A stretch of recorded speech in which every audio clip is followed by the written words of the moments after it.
Forget what you heard. Yeah, boy!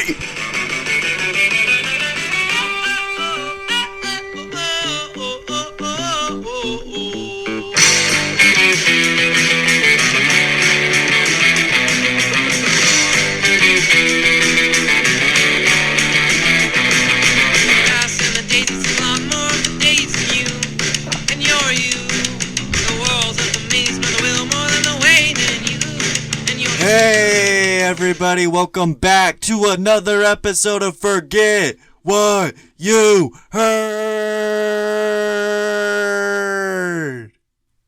I'm Aaron. And I'm Luke. And we're back, baby. We missed you guys so much. We took a little break here. But boy howdy, on this episode, we're going to dive into a lot. It's been a tumultuous 3 weeks of football. But before we get into this, whale of an episode, I gotta hear something. I haven't heard in so dang long. How you doing, Brother Bear? I'm doing good, man. Happy to be back, man. I can truly say that. It's an honor. A lot of stuff, man. It's been, 3 weeks? Back in that saddle, man. Get that seatbelt strapped. We're feeling juicy, man. We're feeling fly. We're feeling fresh, man. So, happy to be back on here, man. Yeah, it's like riding a bike, man. We got back in the studio and we're feeling good. We got so much to talk about. I'd like to apologize for anyone that's been, waiting for content. We just had to take a little, you could say we got burnt out, but I wouldn't say that because we love this so much. We just needed a break, get our minds right, and now we have so much to talk about. This NFL season has been crazy. Crazy, inside and out. I mean, we have so much to talk about. Luke, what are your thoughts so far? 3 weeks in to the NFL season, like what's going on in that mind of yours, that noggin? Well, I mean, like you said, it's been pretty crazy early in the season. A lot of things are starting to unfold in front of our eyes as we go along. I think it's interesting that there's only 2 3-0 teams. Very. I think normally we see a little more than that. We even see, maybe 2 6-0 teams.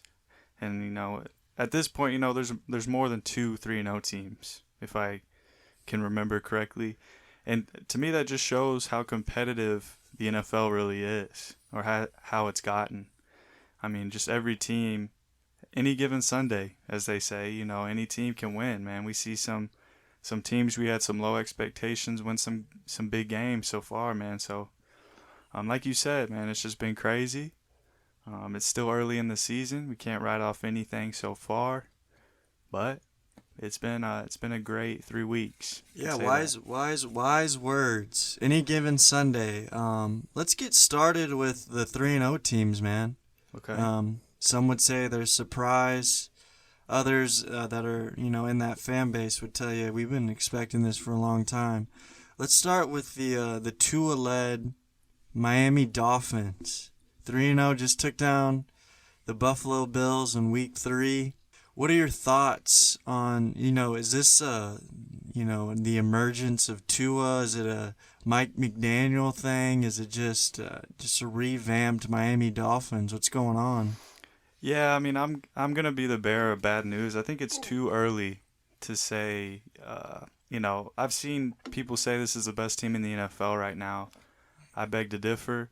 I mean, they've won, 3 games. Obviously, they beat the Bills last week on a huge win. I mean, that's a huge win, but they only threw 20 passes last week.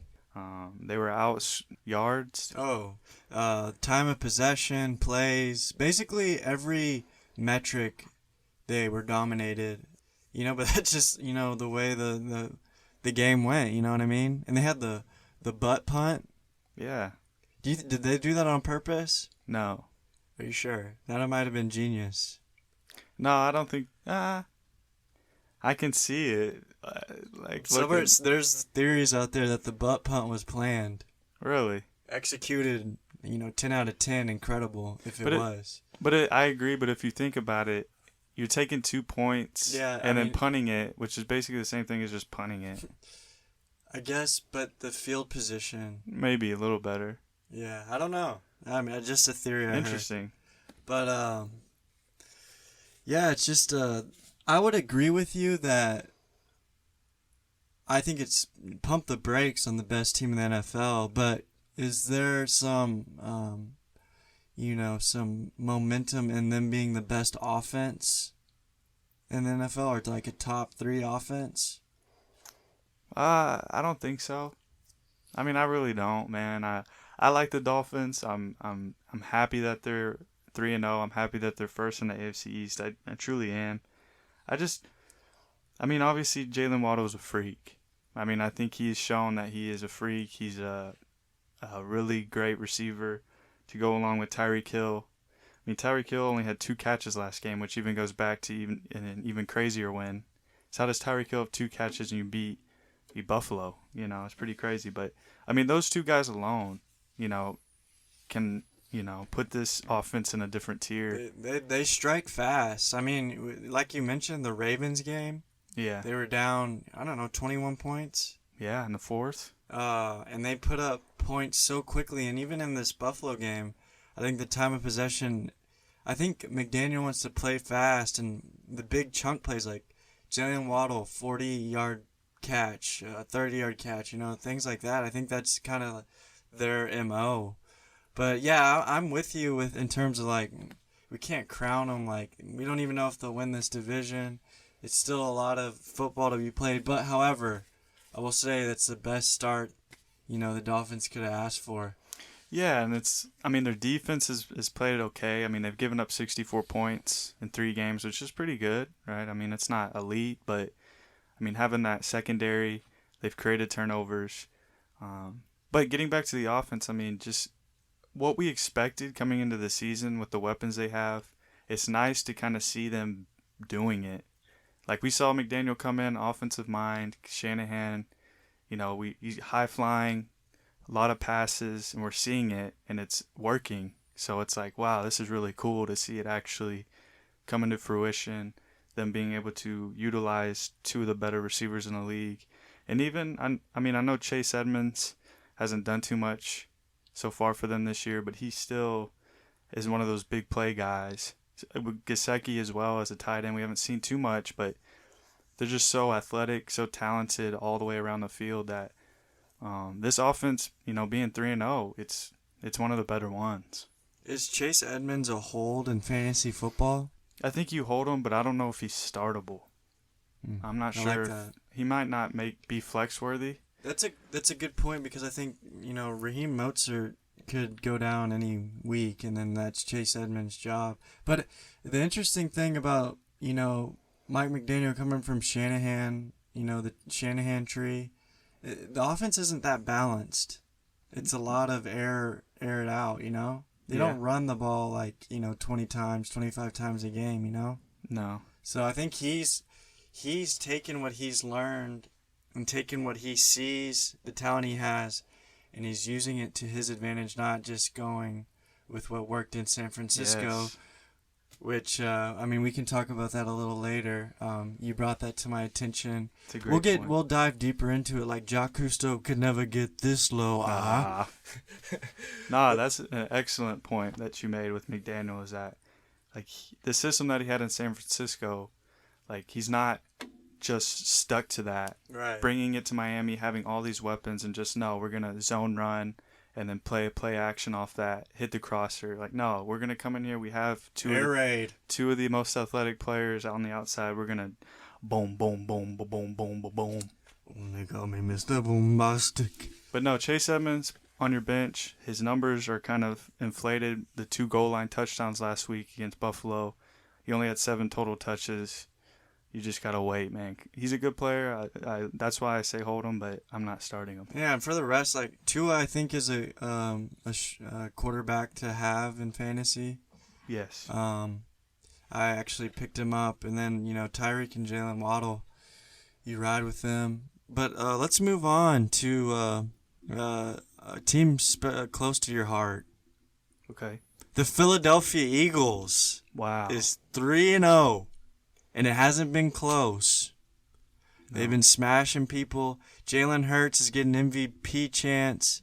A.J. Brown's getting his. He's worth every, asset they gave up. Devontae Smith showing out. Miles Sanders has finally scored a touchdown and looking good. The defense has been great. Luke, what are we seeing from these Philly boys? Philly cheesesteak on them.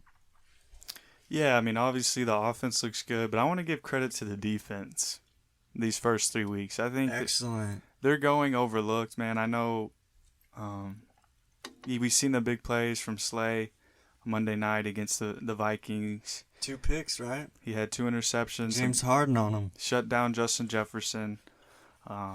They've just been good.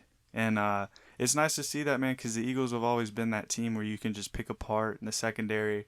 Shoot, even the last few years you could run it on them pretty good because they didn't have a good second line with the linebackers. They didn't have a healthy Fletcher Cox. But, dude, I mean, they put together such a strong defense with the players they've added, bringing in Bradbury.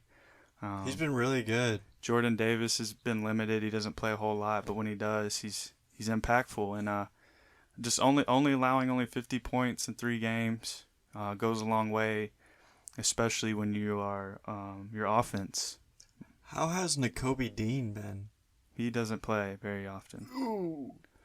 Because they've got Kaiser White who's been making plays, TJ Edwards as well. So we'll see if they can keep it up, man. But so far, man, that defense does look like a really good unit. Yeah, I want to, I know I've been known to give the Eagles grief, but, they look borderline unstoppable offensively. And if they have even, an average defense, but I think this defense is above average, with all the playmakers definitely at every level.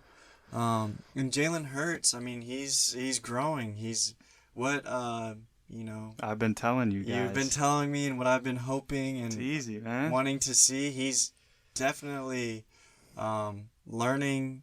He's getting better. I mean, he's really good. And seeing him go to Devontae Smith like that and not rely on AJ, it just shows that he's growing. He's that guy. He is an MVP candidate in my eyes, and I think the league's eyes, Are they a Super Bowl contender? Oh! Are you asking me that? Yeah. Oh, yeah. Come on, man. I'm on the hot seat. Are they not? Okay, can I ask you who can compete with them in the NFC? Buccaneers fully healthy. Really? Have we seen it from them yet, though?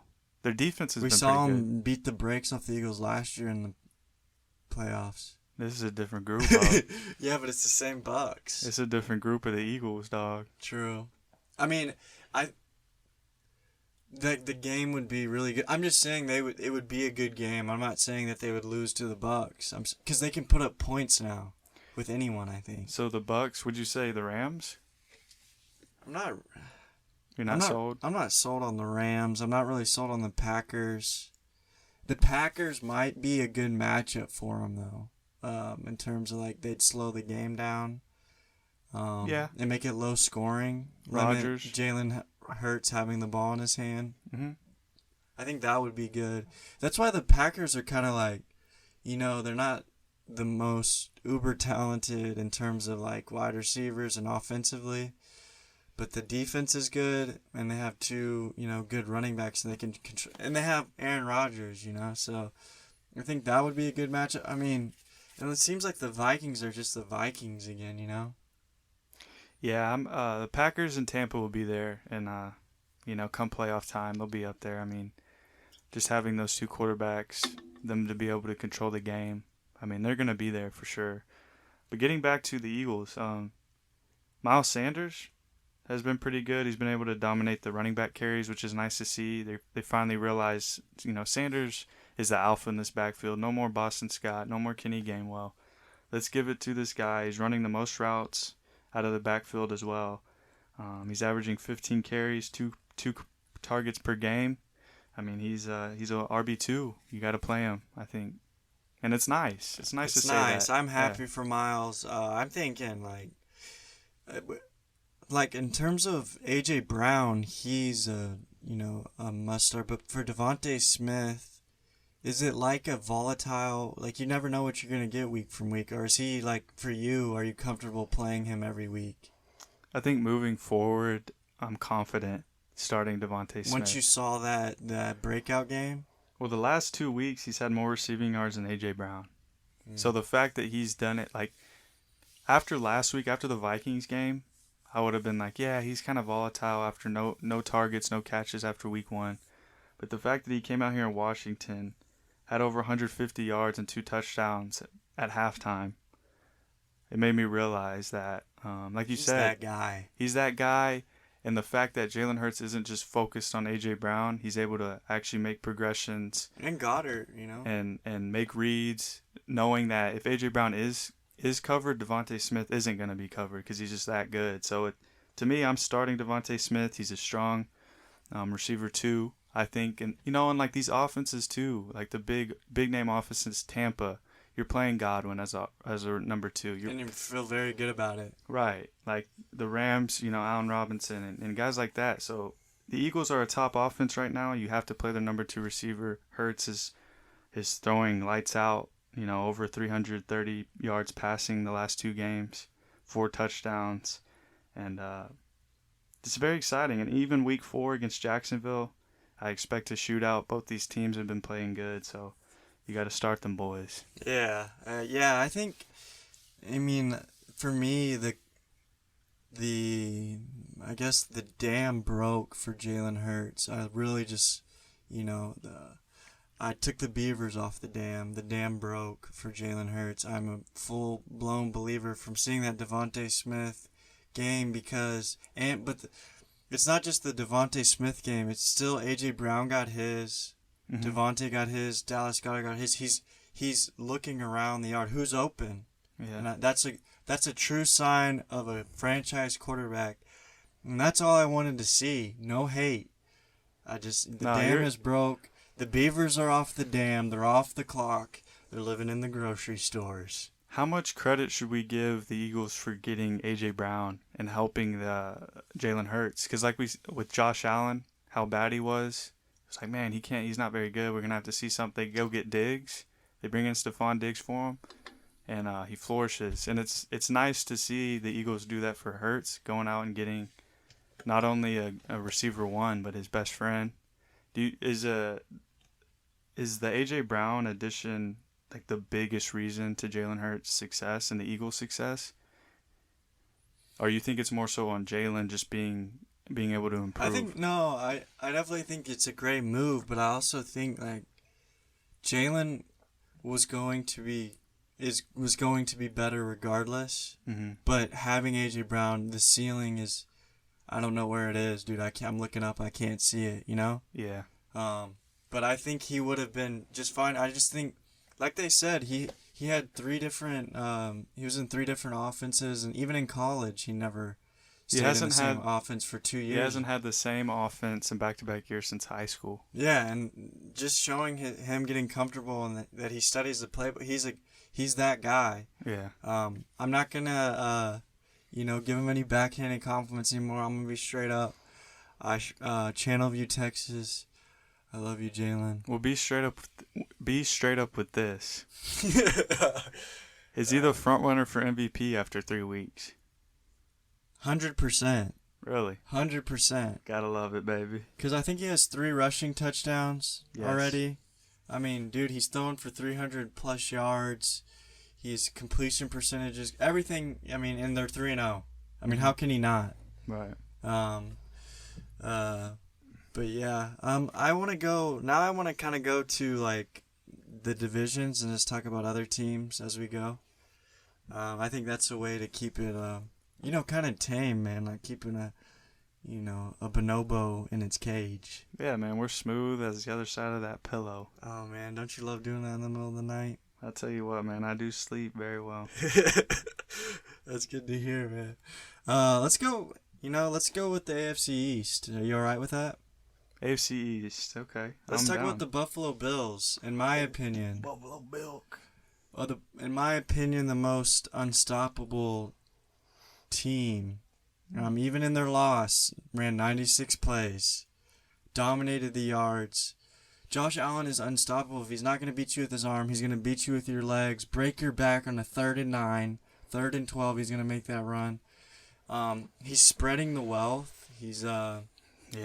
I mean, he's got Stephon Diggs looks like a freak because he is a freak. Gabe's come back from injury. Isaiah McKenzie's targeted a lot. They just Dawson Knox. They don't run the ball. Is that a problem for you going forward, or do you think it's just Josh Allen's got this and it won't ever be a problem that they don't ever run the ball? No, you got to run. I don't care what anyone says. I know. Especially playoff time. I mean, look, he threw 62 passes against Miami and they lost. That's all you need to know. He had over 400 yards passing. Stonks. 2 touchdowns. He didn't have a turnover, I don't think. Or he didn't throw an interception. But, I mean, that tells you all you need to know. You can't throw the ball 60 times and just think, oh, we can win this game. Like, no, you have to run the ball. But they very well could have won that game. But they didn't, They didn't. They lost. So science. And it's Devin Singletary had 11 targets. He caught 9 passes for 78 yards and a touchdown. So I guess that's basically your running. Is if you're gonna throw it to Singletary, I hate it. He's not. I mean, it's good for fantasy, obviously, but as a team, nah, man, just run the ball, keep them on their toes.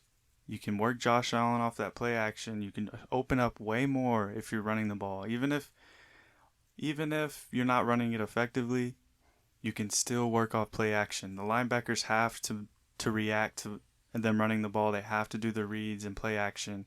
It just opens up more, makes your offense more efficient. They lost because they didn't run, and I will stand by that. Is there panic in Gabe Davis? No.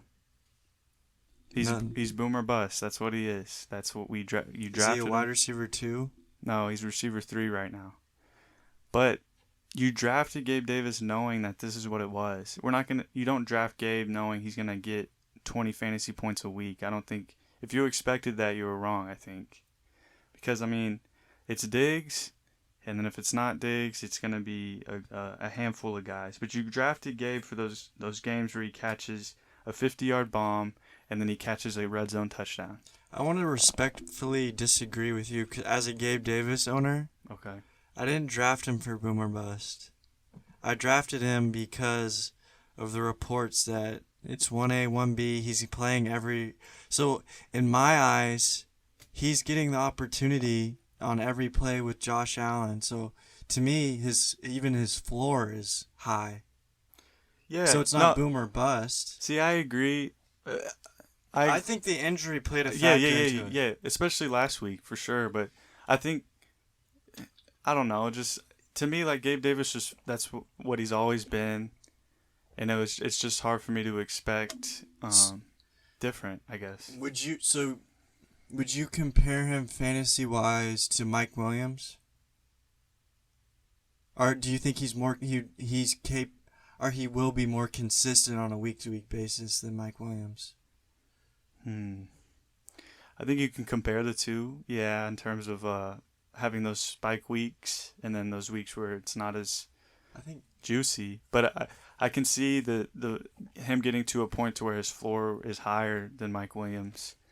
Because for some reason Mike Williams just has those weeks where they just don't throw to him. But I feel like even we're not going to take last week, the Dolphins game, too much into consideration, even though he did have a few catches. But I feel like his floor will definitely be higher than Mike Williams going forward. Yeah, I think the Buffalo Bills are the best team in the AFC. Think so? Despite just losing to the Miami Dolphins, just from watching them and how unstoppable they are on offense, and their improved defense, if they can get Tre'Davious White back, and get healthy in the secondary. I think they'll be fine. I don't think anyone's jumping ship or anything from the loss, that they very well could have won that game. I 100% agree. I think they're by far and away the best team in the AFC. Point differential plus 53. They've scored 91 points and only given up 38. And that's with a banged up secondary. They're down to their third and fourth corners. A lot of their defensive players have been down, but still only giving up 38 points. I mean, that's huge credit. I mean, Sean McDermott gets it. He's a great defensive mind. I don't love my head coach being a defensive coordinator, but he's just really darn good at it. He's a good coach. He's just very good. And, by far and away, I mean, like we said, the Dolphins got one up on them. We don't expect that to happen again. And then, you know, a lot of the other teams in the AFC that we expected to kind of be elite haven't really shown to be as strong as advertised. What about, is Isaiah McKenzie, should he be rostered? Mm, Streamed? mm, I don't think so. Hmm. I think I mean, injuries, obviously, if something were to happen to Gabe or Diggs or Knox, I think definitely. But he's not, I mean, Jamison Crowder's still running routes, and I don't think he's not out there for a lot of. He was hyper-targeted. Yeah, maybe that's what it is. But he only plays about a little over half the snaps. But I guess when he's in there, he likes throwing to him. All right, let's move on Sure. to the New England Fartriots. Fart legs. I mean, it's a struggle up in New England, huh? It is, man. Mac Jones, I guess, keeps getting injured. I mean, they think, but I heard, you know, last week it was supposed to be pretty major and it turned out to be minor. Is this one major? I know it was ligament. Yeah, man, he got hurt bad. He's out? Severe high ankle sprain. Ooh, that's bad. Yeah, that's this is a lost year for Mac Jones. That's gonna limit his mobility. If he had any, yeah. Did you see him do the gritty? Yeah, I support that. Yeah, I mean, I guess I don't.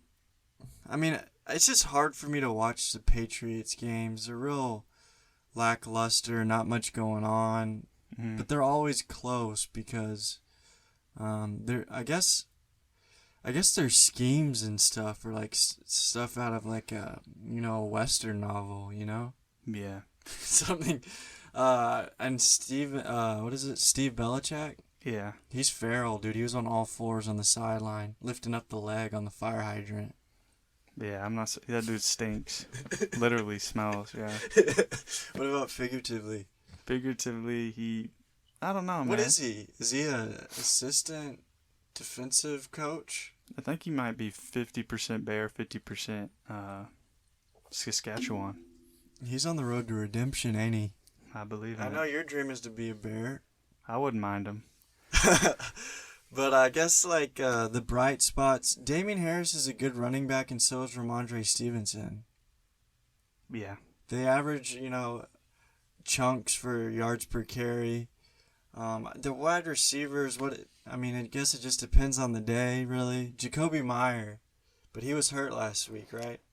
Yeah, he missed last week. Devontae Adams had a huge game. 5 catches, 150-something yards. Parker? Yeah, Devontae Parker. He had 150 yards? Yeah. I know he had 2 catches for like 80 yards in like the second quarter. But Yeah, 5 for 150. golly. It's That nice reminds to me see of the that. Dolphins, Devontae Parker, boy. It was nice to see that stat line. I'm proud of him, but Did he have a touchdown? he did not. Oh.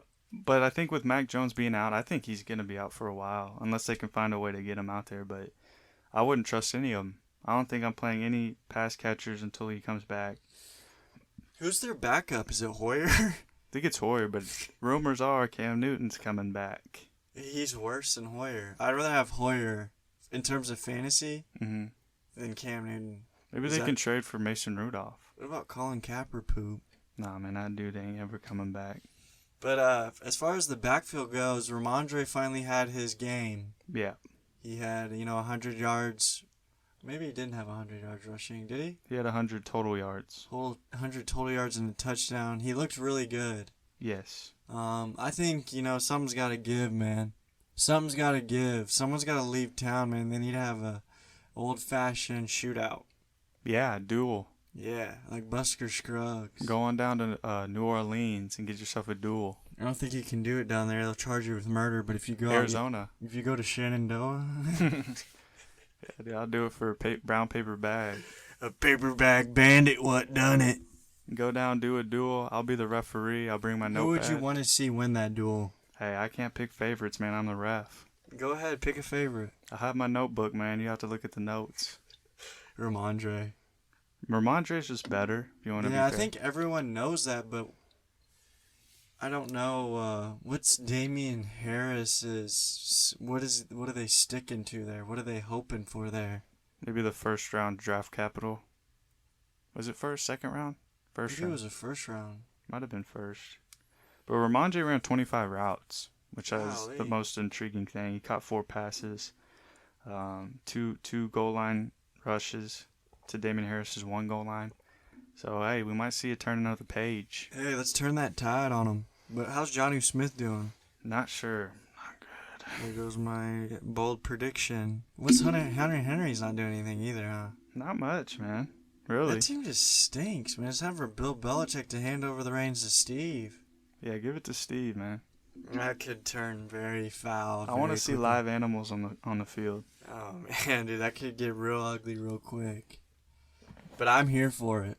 I want to see everyone's jersey the same, never washed throughout the season. So by like week 18, everyone's jersey's just brown. I would do that.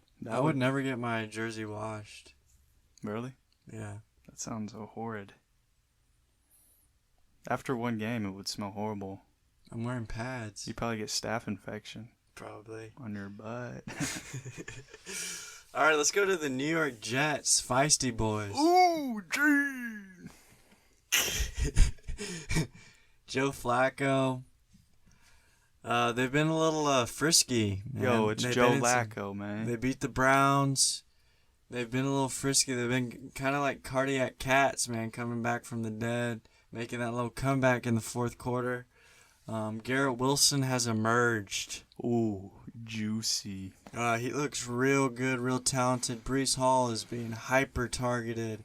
I've never seen anything like it for a young man of his stature. Who? Brees Hall. Oh, yeah. I mean, the Jets are still pretty. Their defense stinks. They have a pretty good run defense. Really? Yeah, Their secondary stinks. true. Sauce Gardner's been kind of getting sauced on a little bit. He did good on Jamar Chase. Amari Cooper torched him, though, week 2. He had a really good play where he was fighting with Jamar Chase for the ball and ripped it from him, and then he laid on the ground and did snow angels. But there was no snow in sight, so I know this guy's got something in him. That's alpha material, man. Yeah, I like that. I really did. And I think he had a quote was like, "I don't know why I did snow angels. There's no snow." So I like Sauce got potential. I mean, he did good on Jamar Chase. He did. Like very, very good. He did pretty good. Yeah, he's got number 1 corner energy for sure. But you know, for me, like for fantasy, it's gonna be interesting to see what happens when Zach Wilson comes back and how the targets are, played out. Like, is it Elijah again? Is it still Garrett Wilson? You know, Corey Davis is still getting in there. Tyler Conklin's been pretty serviceable. Mhm.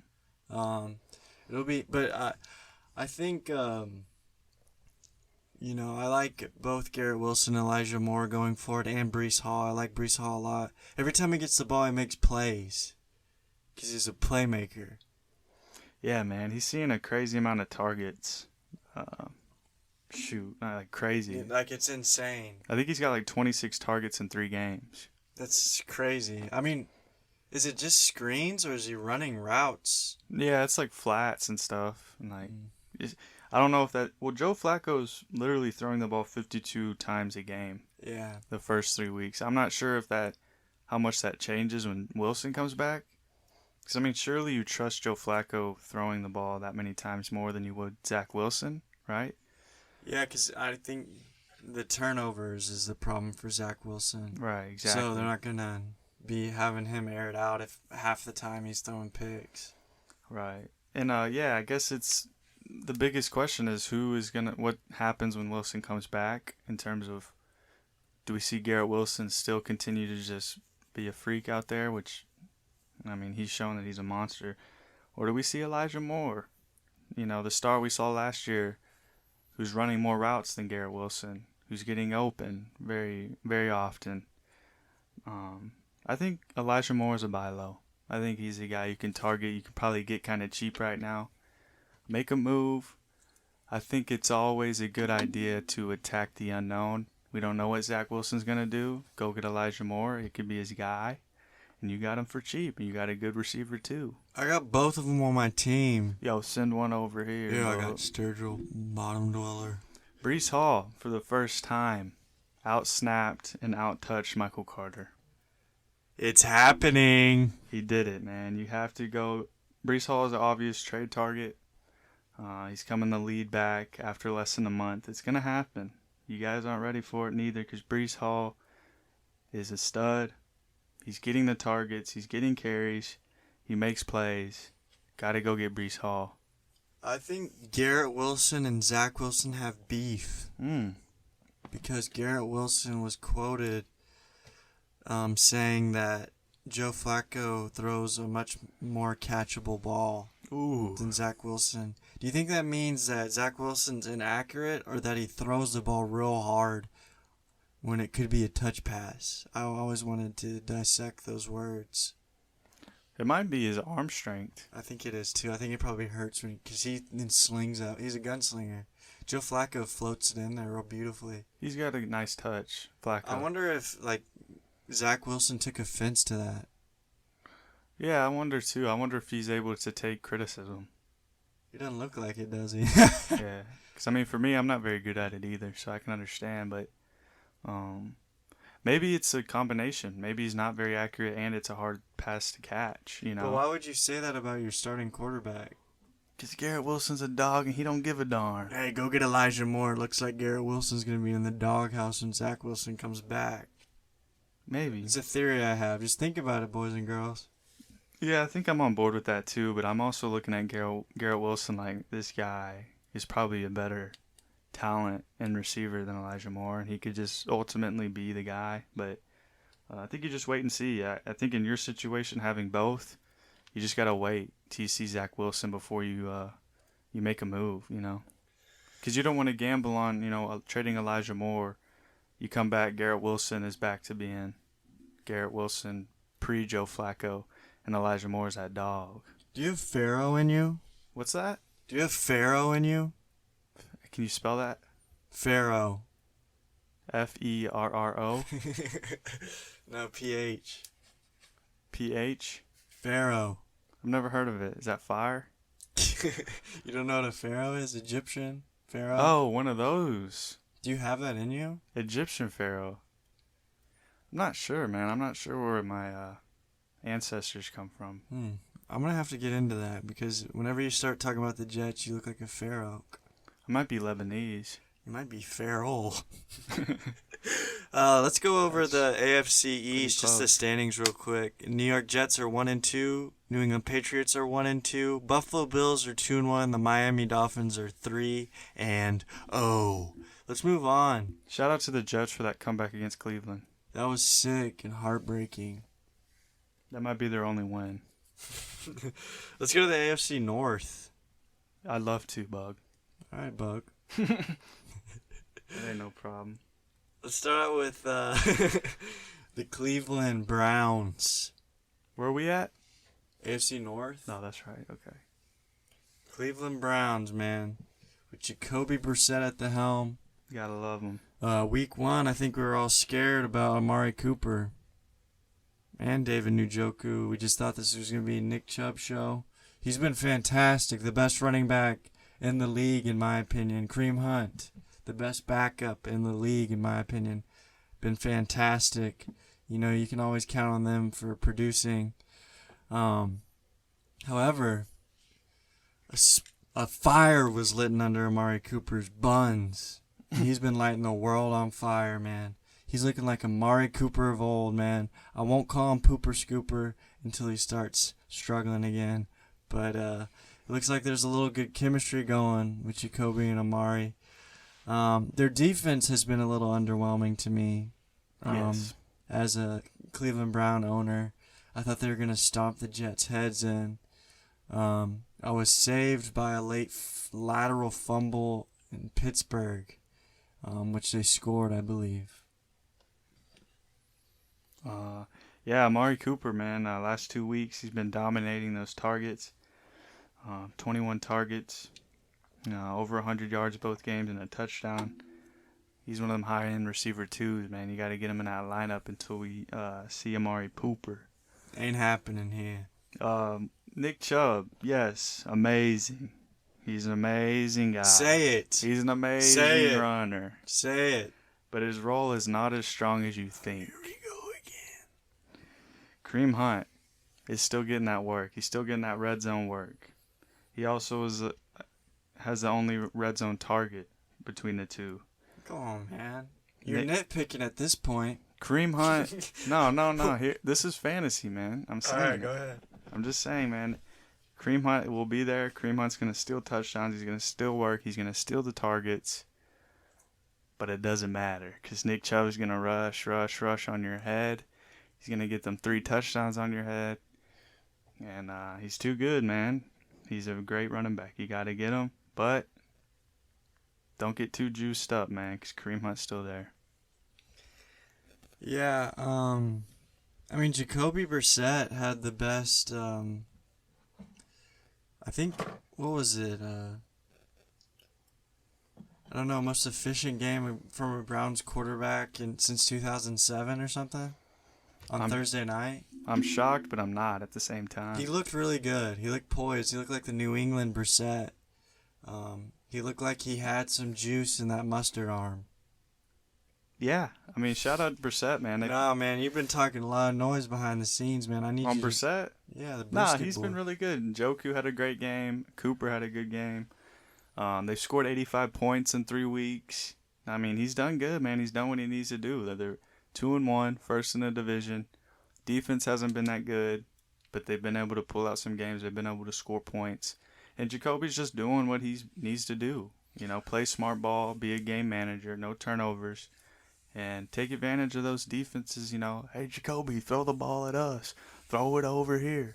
He said, sure, man. He let him have it.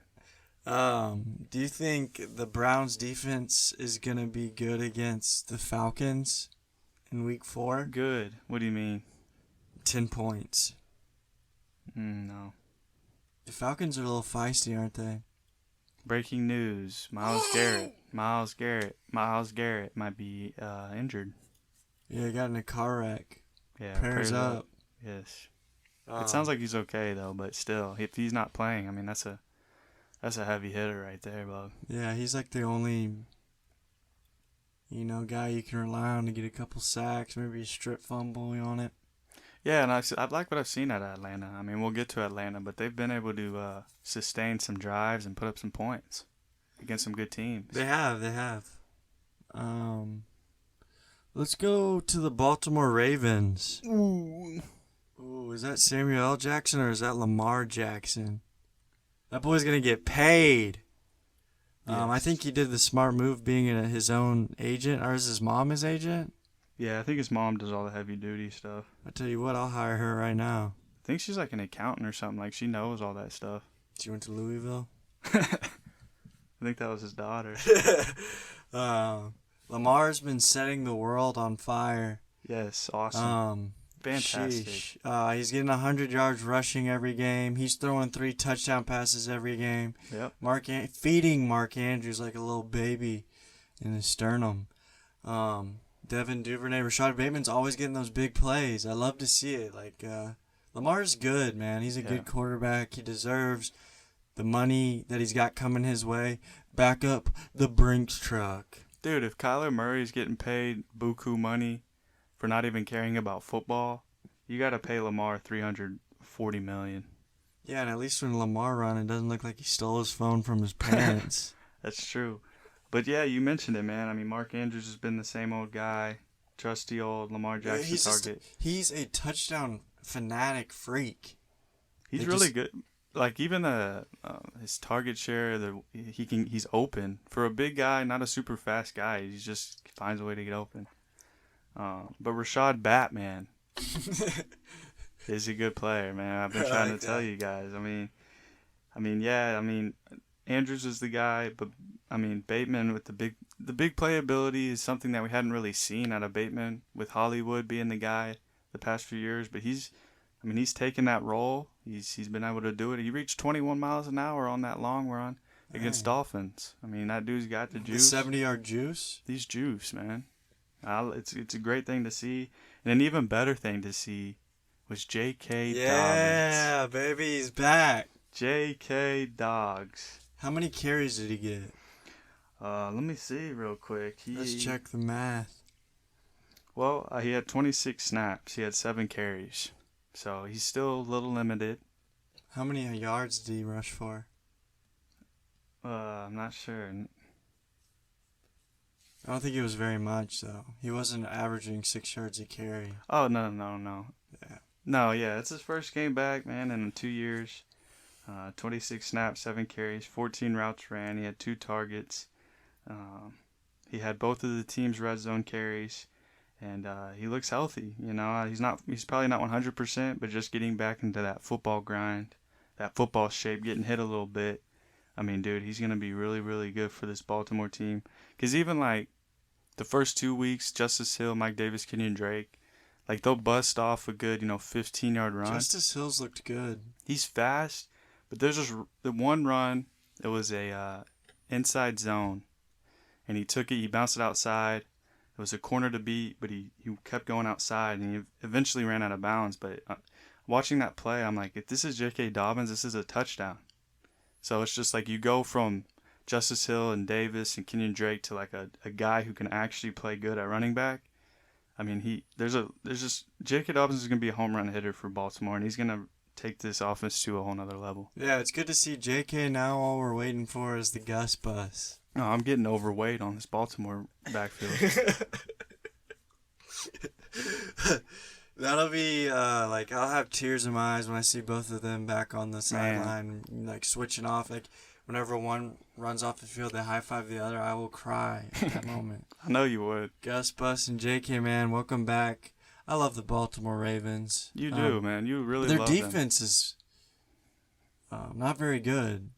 No, they haven't been very good. Giving up 77 points. Yeah, it's that's the thing. I think they've struggled with that the last 2 years, but offensively, they're clicking on cylinders. They're clicking on all cylinders. Yeah, I'll click cylinder. Do you know what a cylinder is? I believe so. Let's hear it. 2 circles, connect them. How do you find the volume? Roll them. You just roll it down. Base times height divided by 11. I'll tell you what, man. I'll roll a cylinder around. All right, then. A cylinder in a car? You can roll it and you can stand it. Yes. Yeah, you know what you're Science. Yes. Let me check your math on that. Anything else on the Ravens? Their defense hadn't been good. Injury riddled. They signed Jason Pierre-Paul today. 1-year deal. They're gonna need him. Still got one hand. Been relying too much on that Justin Houston, man. Let's get some pressure. Let's get healthy, man. We're back. All right, let's go to the Pittsburgh Steelers. Mitch Stinktrisky. What do you think about him, man? Is he back up? He stinks. Put in Kenny Pickett. I mean, Kenny, baby hand, whatever you want to call him, mitten baby, mitten hands, Pickett. It's time to make that move, man. It's time to shuttle in these young talents that they have. They have George Pickens, who had one of the greatest catches I've seen made on TV. He's uber talented. Mitch just is who he is, man. He's not good at quarterback. He's probably, he needs to be his backup quarterback, and we need to see what, Kenny Pickett can do. I just think... Does he give him a better chance to win, Pickett? I mean, shoot, at this point, yeah. Mitch is who he is, dude. We didn't learn anything being back up behind Josh Allen. Najee's, I think me and Luke have come to the conclusion that... Go ahead, Luke, say it, I can't. But Najee. What are we saying? I'm saying so high on him. So high. In fantasy. He might be, not that guy. You don't think so? I don't think he's uber talented. I don't think he's fast. very good. He's not. That's what I wanted you to say. Yeah, Najee's not that good. If you want me to be frank with you guys. Yeah, he might be a tad, a facade. I mean, he got so many touches last year, it's kind of hard not to fall for 1,200 yards. And Big Ben was, spoon-feeding him, with dump-offs. With a quarterback that can actually move and look down the field and go through progressions, it's not looking too good for Najee, considering he's not, like I said, he's not uber talented. He's not going to beat you to the edge. He's not going to juke you in the hole. He's a plotter. Does that mean to say he's a plotter running No, back? he absolutely is a plotter. He's slow feet. He's just a big 240-pound heavy hitter. You know, he takes a lot of big hits. If you watch Najee Harris play football, you just notice how, I don't know why it's just him, but you really notice how hard he gets hit. Like, he gets hit hard as poop And he every bounces play. up. I don't, but it's like every running back gets hit hard, but you just really notice Najee Harris get hit. It's so weird, at least for me personally. He just gets tanked. And, I mean, kudos to him for being able to jump up. I know he's been dealing with the foot injury and stuff, but, I mean, that's not really my concern. My concern is, like you said, I mean, he was just, the volume was crazy last year. He had the most touches in the NFL his rookie year. If that is not the same case, if he's getting less touches with this, you know, a lesser efficiency. He's very inefficient, yeah. And Jalen Warren's getting more work, then I'm concerned. Like, I drafted this guy first, second round, but in reality, if he's not getting that volume, he's not worth it. Because if he's not seeing the 7-8 targets, the 20-25 carries, then what is he doing for me? The offense has only scored 54 points in 3 games. Yeah. What am I going to do? The offensive line stinks. The quarterback stinks. Stinks. You know, Deontay Johnson's been a bright spot. Deontay Johnson is a guy. He's a guy. He's a guy. Chase Claypool stinks. He needs a change of scenery. Yeah, he needs to get off TikTok. They need to put Pickens in there. Give him the 10 targets. I like the Muth. He's okay. But shout out to Deontay. He's got 10 targets in all 3 games. He's seen a lot of stuff downfield. He's had a few drops, which has always kind of been the case. But like you said, we don't need Claypool. Send him to Cleveland. Tennessee, Cleveland. Get him out of there. We want to see. Hey, I'm walking here. We want to see the next freak. And his name is Jeffrey George Dahmer. George if Pickens. I was a Dahmer, it would be Jeffrey. I'm just kidding. It's George Pickens, man. He's an absolute dog. What's his middle name, if you had to guess? Probably Felifius. That's a very on the spot, great name. Thanks. Can you spell it? I forgot the name. Felifius? Fleeph.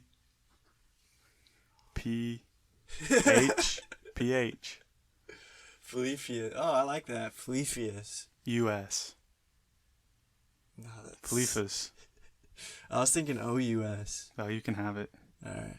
But that's a great middle name. But yeah, I agree. George Pickens. Dude, he is a mix between Stephon Diggs and, dang, who did I say? Do you remember? No. Cortland Sutton. If they had a baby? Yeah, I mean, yeah. He's, oh gosh. You would say Stephon Diggs, what?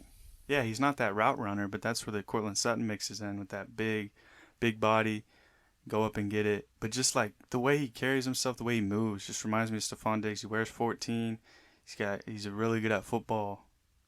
George Pickens is next up, for sure, 100%. Is he a stash? You got to get him, yeah.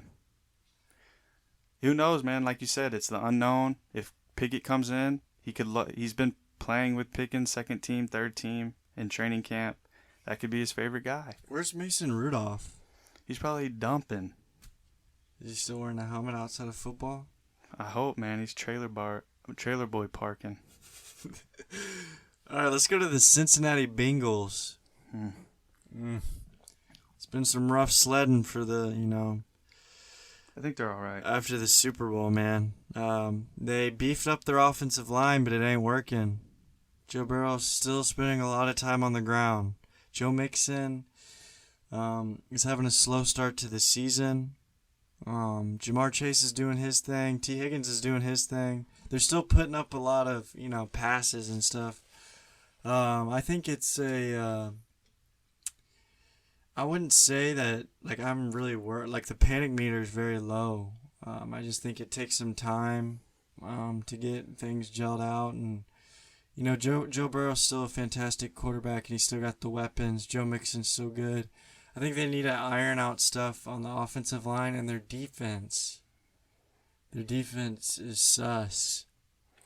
Yeah, it hasn't been great. But I think we kind of expected their defense to kind of revert back to the mean Yeah. after it kind of going crazy last year. Yeah.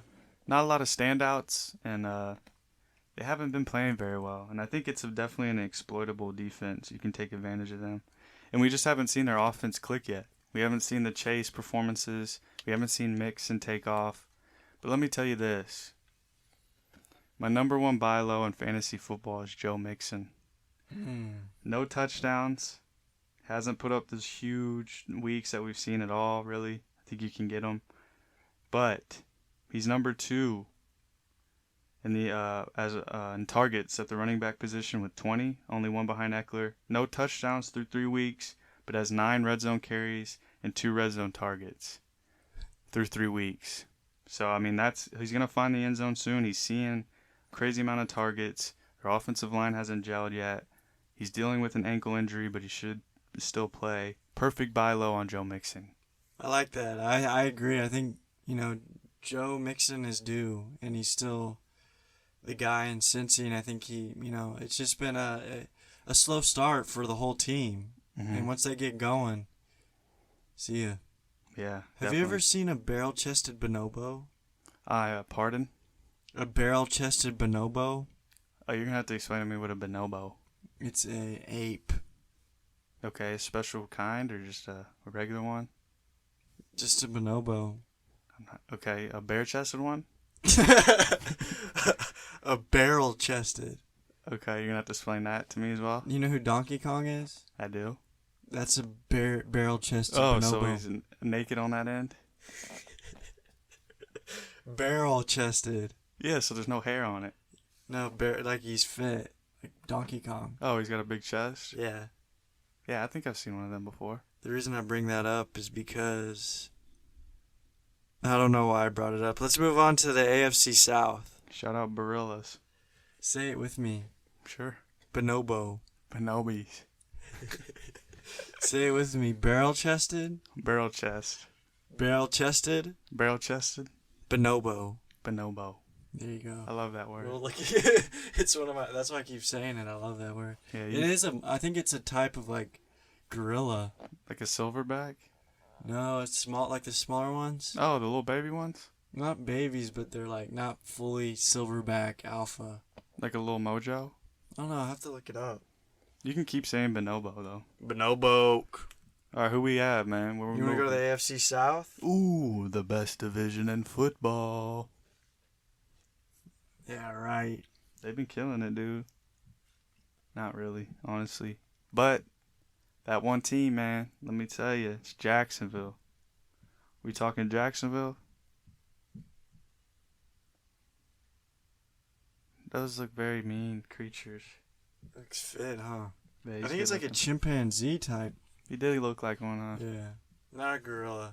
But yeah, let's go to the AFC South, the toilet bowl of the century. Hey, they've been putting work in, Mike. Let's get on with the Jacksonville Jaguars. Remember how you mentioned A.J. Brown and Jalen Hurts? Yes, sir. Can you say the same thing for Christian Kirk and Trevor Lawrence? Ooh, jeans. Yes. To a lesser extent. Nah, to the fullest. Christian Kirk's on the same level as A.J. Brown? Yes. Oh, in terms of talented receiver? Yeah. Oh, no. Pedigree. But the impact on the team, yes. I think it's a huge reason. He's been fantastic, and I think it's helped Trevor Lawrence out a lot, and maybe all that money they spent was really well spent. Thank you. They're winning games, 2-1, leading the AFC South. Who have they beaten? They stomped on the Chargers. Washington, and they got crunched. Week 1. yes. Who would they lose to? Shoot. I think it was a game that Was it Kansas City? It was Kansas City. Are you sure? Yeah. But no poke. It doesn't matter. They played Kansas City, yeah. Yeah, they're 2-1. James Robinson coming from Achilles proves that Cam Akers just ain't good. Hey, Cam Akers is coming back. He had a touchdown. He looked good. James Robinson is really good at running back. He's good. What do you think about Travis Etienne? I don't know. He's a mystery, isn't he? He's a good player. It just seems like they would like James Robinson to carry the rock. But he was busting off some like 9-yard runs. He did it a few times, and yeah, I mean I don't know. What about Marvin Jones? I'm not too sure, man, but I'm very impressed with Jacksonville so far. Me too, especially defensively.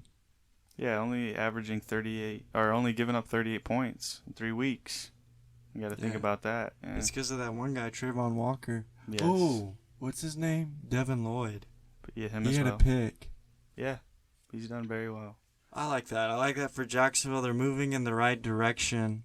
Let's go to the Colts. Can I ask you a few things? Yeah, I'd love for that to happen. So the Buffalo Bills are first in the AFC in point differential. So they've scored 91 and only given up 38. Can you guess who number 2 is? Jacksonville. Correct. They've scored 84 and given up 38. So I look at that and I look at the teams that are plus in their point differential, and they're all good teams. So maybe it's a sign for good things in Jacksonville. I agree. I think things are looking up. They're seeing the light at the end of the tunnel. Trevor Lawrence is taking care of the ball. He's, leading an offense. Yeah. You love to see it. Gotta love it. Let's go to the Colts, who have underwhelmed. I'm looking at my statistics, and they're 1-1-1. Yep. They tied the lowly Texans. They lost to Jackson. Wait, who did They didn't score a point against Jacksonville. Yes. And they just beat the Chiefs. Yes. So it's kind of like we're getting these mixed signals from the Colts. Are they good? Are they bad? Are they indifferent? Are they lonely? Matt Ryan hasn't looked too good. Jonathan Taylor's still getting a boatload of carries, a lot of volume. Michael Pittman had a great week 1. Injured week 2. How did he do week 3? Not bad? No, not bad. He got going later on, but he ended up with 8 catches for 72 yards. Took him a while though. Yeah, the Colts are a mystery. They're what are your thoughts on the Indianapolis Colts?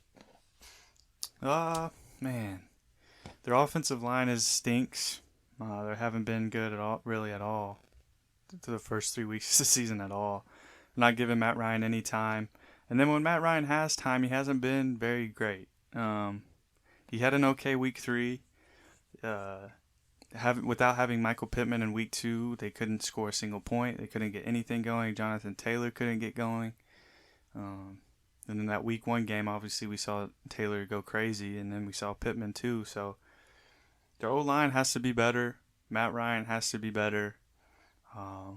And they've only scored 40 points in 3 weeks. It's not what we expected from this team. That's the lowest in the AFC. They can't score, man. They got to keep Matt Ryan upright. Matt Ryan has to be good. Their lack of weapons is kind of an issue. A lot of Doolin. We saw Doolin in week 2. We saw Jelani Wood score 2 touchdowns last week. Paris Campbell had a few just not anything spectacular outside of Pittman, and that might be detrimental to them down the road. What about the Tennessee Titans? That's warm weather. Warm weather, stinky players. Yeah, the Titans are similar to the Patriots, and to me is that, like, 2 of my least favorite teams to watch. Like, I could go a whole full year without watching any highlights, any games with those 2 teams. Yeah, it's usually it's Derrick Henry falling into. I mean, people were panicking about Derrick Henry. Was it last week? Yes. Because he stinks. He doesn't stink, dude. No, but who are they playing? When? The Buffalo Bills? Buffalo Bills. If you hit him, like if he doesn't get going, he stinks. He's literally bad. He's worse than the worst running back in the league. Dude, what is going on right here? But if he gets going and he gets a little hole, he's okay. He's a good running back. He's a good running back. But if you hit him behind the line, he's terrible. But that's not his fault. That's the O-line's fault. I know, but I'm just saying that there's a recipe. And his O-line is not good. They lost Taylor Lewan. I can't even name another guy. Does Ben Jones still play? I don't even know. He does. So I don't know if he's healthy. They stink. Tannehill stinks. Tannehill is not that bad. Robert Woods stinks. No, he's nice. Treylon Burks is the only good one on the team. To be honest, only like 2 players on Tennessee, 3 players, because I'll give credit and a shout out to Kevin Byard. But Jeffrey Simmons and Treylon Burks. Everyone else can go find a new team. Everyone else can go to the Chattanooga. I guarantee you they won't be the number 1 seed in the AFC this year. Without a doubt. Thank you for that one, bold prediction. They're actually going to be closer to the worst than they will be to the first. Good. Let's go to a team that stinks. Hey, come on, man. We got to shine some light on this team, man. Let's shine some light. I'm just kidding. Houston Texans.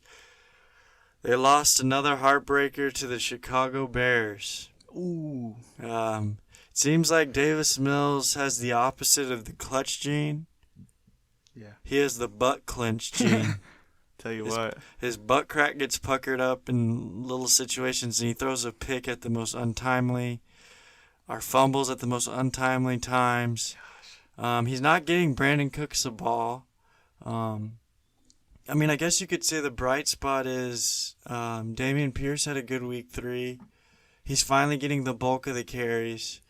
I don't know. Is Nico Collins doing anything? Yeah, he had a few good catches. I know he had a 22-yard catch.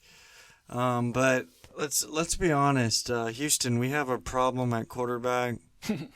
It's Davis General Mills. He stinks. I think there was a little glimmer of hope for Davis going into the season, but I think at this point it has faded into oblivion. Would you agree, Luke? Yeah, man. It's sad to see Davis Mills last year show flashes of like, yeah, man, this guy could be a pretty good quarterback. And then to come in this year and not even see any of those flashes, any glimmer of hope in Davis Mills in 3 games. And it's very sad, you know, just looking at it from the outside looking in is like, man, so much hope around finding a franchise guy, moving off of Watson, getting Davis Mills. Here's an interview. And then yeah, I mean, do us all a favor and get rid of Davis Mills, man.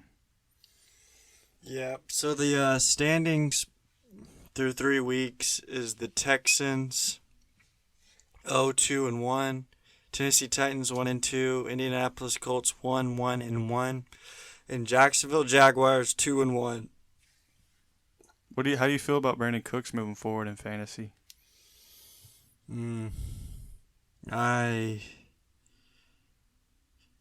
He's a hold, but I don't feel comfortable starting him in my flex. So you hold until. But I think he has like 22 targets or something. Yeah, he has a good amount of targets, but he's just not. He didn't do much last game, but yeah, he's seeing the ball. Yeah, I don't know. I guess. I would start him. Because one of these games he's going to look like Brandon Cooks again, you know? And I don't want to miss out on that, but at the same time, I'm very uncomfortable with Davis Mills at quarterback. Fair. Shout out Jalen Petrie. Shout out Derek Stingley. And that's about it. Everyone else stinks. Shout out Terrence Howard. He's got arms the size of a hippopotamus's leg. Oh, the offensive lineman? Yeah, Titus Howard. Yeah. Terrence Howard is the actor. Oh, Titus Howard, man. Look at his arms. Okay. AFC West, baby. Ooh, the worst one. Oh, man. They haven't been delivering for us, boys. Nope. Kansas City Chiefs. Overrated. No, I'm just kidding. Yeah, they're still pretty good. Patrick Mahomes looks like Patrick Mahomes without Tyreek Hill.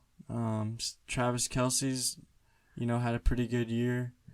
I guess it's just a crapshoot after that, with MVS, Juju Smith-Schuster, McCole Hardman. Sky Moore ain't doing jack No, he on stinks. it. He had a big But I also fumble. don't think he's getting opportunity. He had a big fumble on a punt return. Big one. Oh, he's going to be underneath Andy Reid's belly for that. Oh no, man. That's basically prison time. Shadow on the sun. Wow, that's more like darkness for eternity. It's like a dungeon down there, man. Yeah, I guess, do you feel good about Juju Smith-Schuster in fantasy? Yeah. MVS? No. Travis? Absolutely. Clyde Edwards-Helaire. No, you sell him. Get him off your team. He kind of came back to earth this past week. Still got a touchdown, fell in there. He's surviving on touchdowns. He's getting out snapped. He's getting out targeted. He stinks at football. You have to sell him. He's like the perfect sell high right now. Like if you can take This is the definition of sell high. if you can take what he's done so far this year and trade him for literally anything, you got to do it. Anything? No, not anything. What about Clyde Edwards-Helaire for Garrett Wilson? If you need a receiver, yeah, I would do it. What about Clyde Edwards-Helaire for Drake London? Absolutely, in a heartbeat. Yeah, he's that's a great point. He's a great sell high. Perfect. Cause I think he's coming back to earth, and it's coming back pretty hard. There's no way he's gonna keep scoring touchdowns 2 a week and stuff. That's not happening no more. You have anything else on the Kansas City? Yeah, man, I'm not worried. That last drive against the Colts, they had 18 seconds. They were driving, getting into field goal range, needed like 10 more yards. And he threw a slant to Juju, popped up, interception, game over. So they were that close to tying it, going into overtime, and Probably winning. So they're the closest team to 3-0. That's 2-1. Them and the Bills. Actually, that's the Broncos. Them and the Bills. The Broncos should have beat the Seahawks. They'd be 3-0 right now. That's true. Let's get into the Broncos. Oh, Shady. Ooh, man, it's been a rough sledding. It's been rough sledding for me as a Broncos fan. Brought in Russell Wilson to, cook up something. Hoping to see some danger Russ. Yeah. We've been seeing some lackluster Russ, Luke. Ouch. It's been painful watching this offense. Stagnant. I don't know what's going on, really. Cortland's been the lone bright spot. Javonte as well. He's a good back. But they can't let go of Melvin Gordon. He has got to get his. A little too much if you ask me. But, to be 2-1, to beat San Francisco by a point, thanks to a safety, I think that we're really lucky to be where we're at right now. We almost lost to the Texans, but things are improving. The penalties have gone down. We're getting the play in. It's a matter of chemistry and Russ feeling comfortable and getting a flow to the offense, getting drives. The defense has been saving our behinds. I will say I see a light, and I think that we will be fine. It's just been very hard. And I want to point out that the Broncos were 2-3 with Peyton Manning his first 5 games, and he struggled mightily as well. So it's just an adjustment period. Nathaniel brought in an advisor. We're on the up and up. So don't jump off the bandwagon just yet. We got some things to work on, but we'll get through it. Yeah, I love the optimistic view of their season so far. But is this a good 2-1? Is this, so far from what you've seen from the Broncos, is this a 2-1 team where you're like, yeah, man, this is No, no, absolutely not. We're lucky to be. We could be 0-3 very easily. Um, the best game that I saw the Broncos plays was the Seahawks. They're moving the ball. They're getting to the red zone.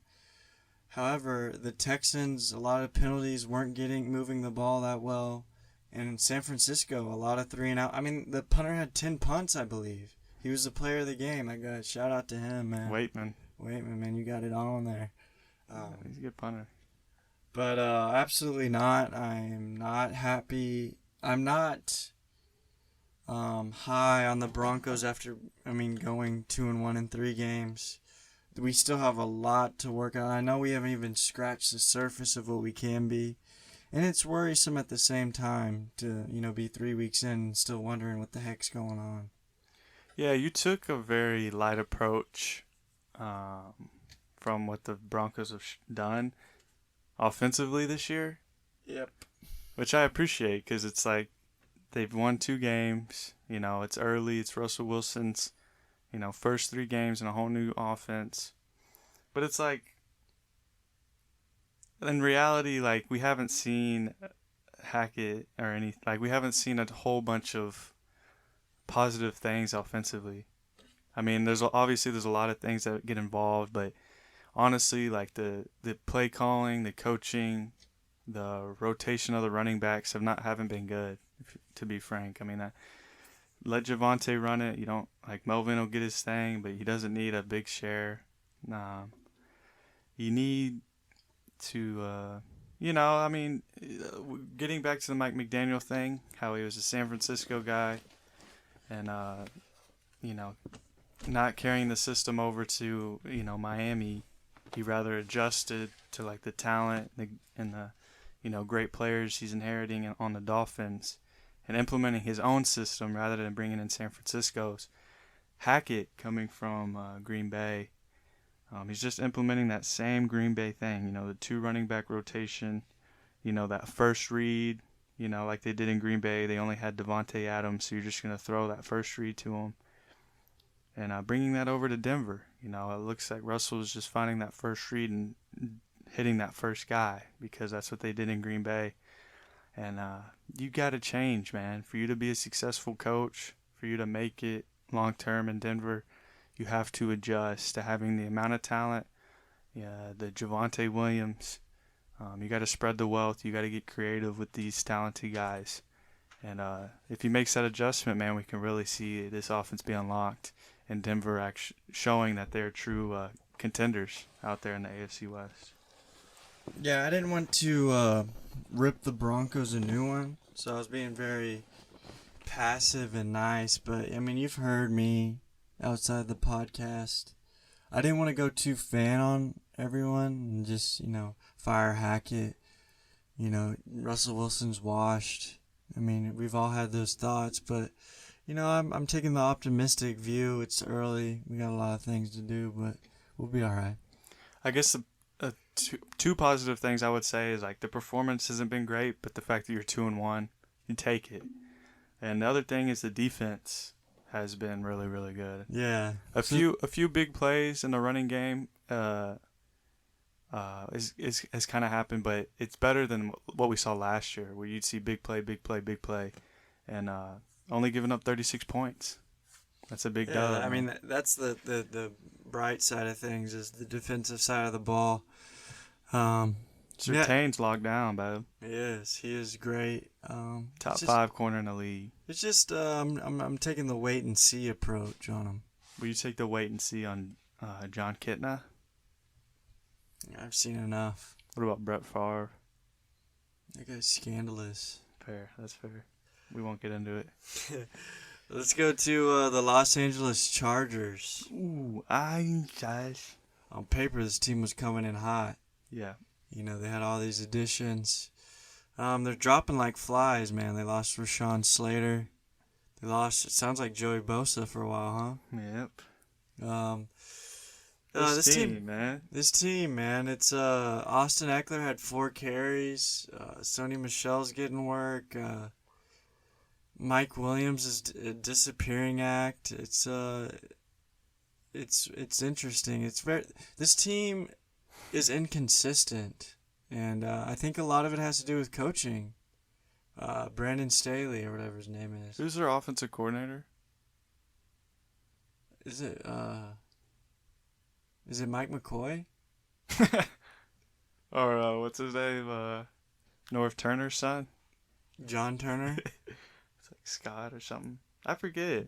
But It's the same old Chargers, man. They're not overpowering. They're not smart in their play.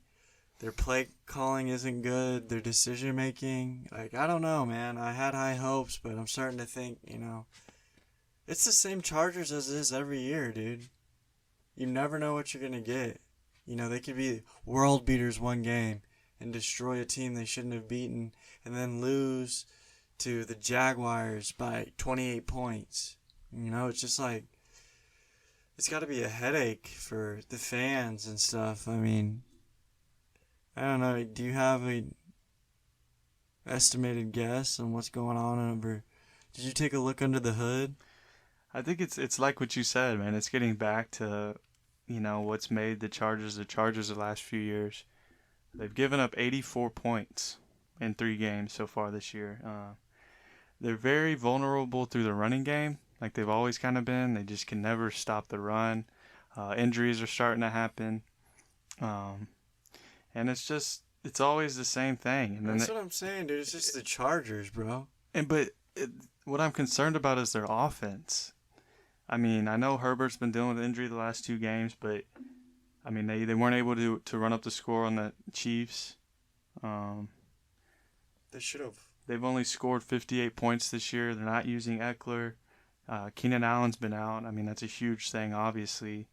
But they're just not able to find consistency on offense.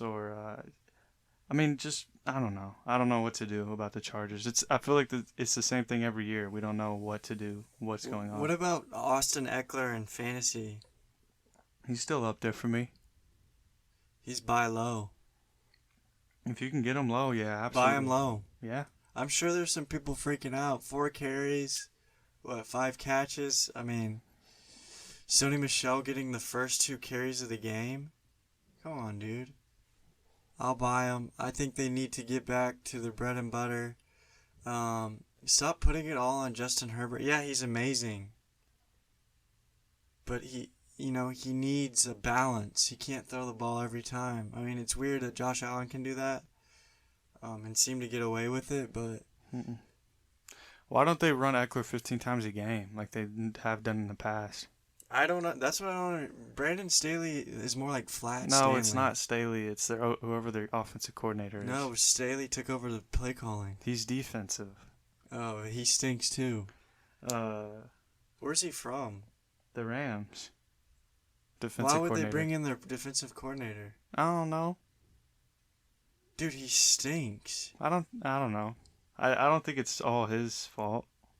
I gotta figure out who the offensive coordinator is, but I mean they're dealing with stuff. They're definitely not as scary as we thought so far, but we'll have to see when they get Keenan back. And Broncos got a chance to take the AFC crown. Who would you trade Dalvin Cook for Eckler? No. Would you trade Joe Mixon for him? No. Would you trade DeAndre Swift for him? Yes. Would you trade Barkley for him?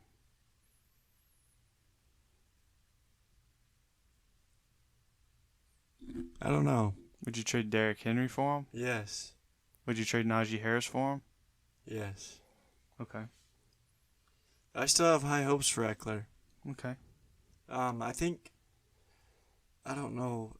I know they wanted to lessen his load, but sheesh, just completely forgetting about him is a dumb thing to do. Yeah, I'm interested, man. When he's coming off a season with 1,500 yards and, how many touchdowns? 20? A lot, yeah. Come on, man. Get your head out of your pants.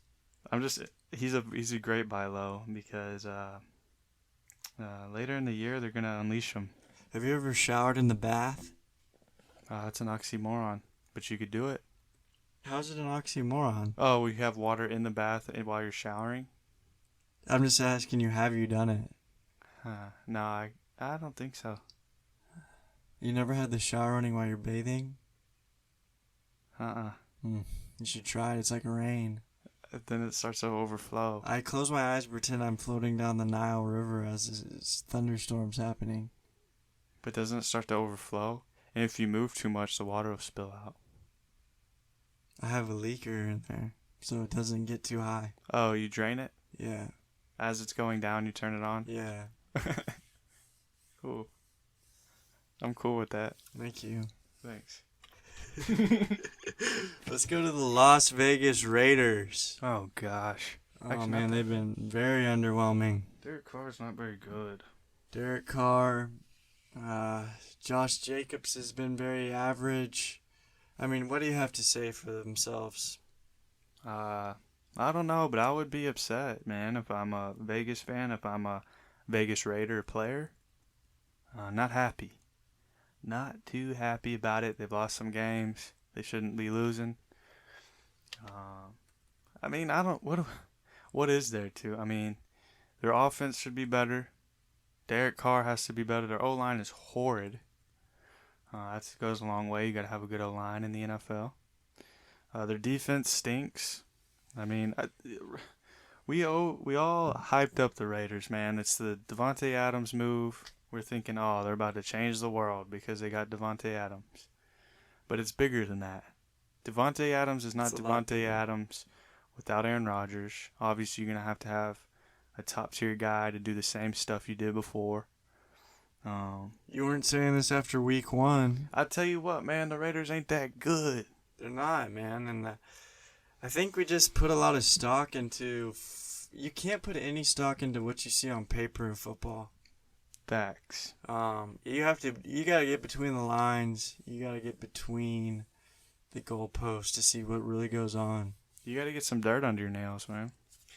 So the AFC West rankings is Las Vegas Raiders 0-3, Los Angeles Chargers 1-2, Denver Broncos holding steady 2-1, Kansas City Chiefs 2-1. Jabbar Gaffney. Oh man, I miss that kid. The NFC East. Intermission. Go watch Brandon Lloyd hands highlights. It's about 8 minutes. You won't regret it. Intermission. Go watch George Pickens watching himself get drafted. Yeah, do that as well. NFC East, we talked about the Eagles. Let's talk about the Giants. Ooh, do we have to? 2-0, man. It's true. On the back of Saquon Barkley's. I think so. Daniel Jones is still bad. Sure. It hurts me to say it. Their wide receiver room seems very toxic. Kenny Galladay packing his lunch, taking it to work, going home without getting sweaty. Looks like he's, basically Dunsky. Who is this? Galladay? Yeah, Kenny G. He Kadarius. stinks. Don't know what's going on with him. Very mysterious. The only one you can really count on is Sterling Shepard. What happened to Darius Slayton? Horrid. Golly, they stink. It's not a good group, man. Richie James has been pretty good. Yeah, he's been pretty good. But it's Mr. Reliable, man. Sterling Shepard, shout out to the Achilles. Bellinger. He's making it back, man. Achilles. He's Daniel Jones' favorite target. It seems like it's always kind of been that way when he's healthy. Galladay is just bad at football. He's a guy you could probably beat one-on-one in a street football, that is. Street fight. In street fight, maybe not. He's a big dude, but yeah, I mean, I don't know. This Giants stink. Daniel Jones stinks. They're 2-0. They're 2-0. Hey, Monday night, Kayvon Thibodeau, rookie. Is he playing? Showing. He's back. That's the guy you got to watch, man. It's Kayvon Thibodeau, best player in the draft. Fun. But let's see Saquon. Keep it going. Get him those touches. He's looked good. He's juicy. Yeah, he's juiced. He's back to 2019 Saquon. Dallas Cowboys are without Dak Prescott. Awful. However, they have Cooper Goldrush. Ouch. He's been peppering CD with targets. Has he? 11 targets a game. 22 targets in 2 games. Has he been 2 games? Yeah. Wow. Time flies. Well, he had 11 targets with Dak / Cooper. Oh, that's right. Dallas looks like Noah Zeke's on his last leg. Gallup's out Monday. Dalton Schultz is out Monday night against the Giants. You know, the Cowboys. Actually, there is one surprise about the Cowboys. Their defense is real good. Is it? Yeah, Micah Parsons puts it on them heavy and often. Okay. I think it's good.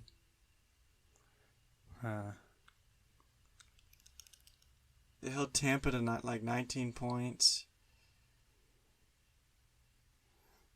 Yeah. Who did they play last week? Cincinnati, Held Cincinnati to a low score. 17. Ooh, sorry, I burst your bubble. Yeah, I think it's Parsons. I mean, he's a huge guy on their defense. He's the best player since Randy Gregory. I don't believe it. I guess there's not much really to say on the Cowboys. This is Zeke's last year. He stinks. Uh, No, shout out to Noah Brown though, man. He's made a good impression in week 2, and I'm proud of him. Yeah, I just don't really like to speak on the Dallas Cowboys if I'm being totally honest. How about we speak about Tony Pollard? TP? He is their starting running back in 2023.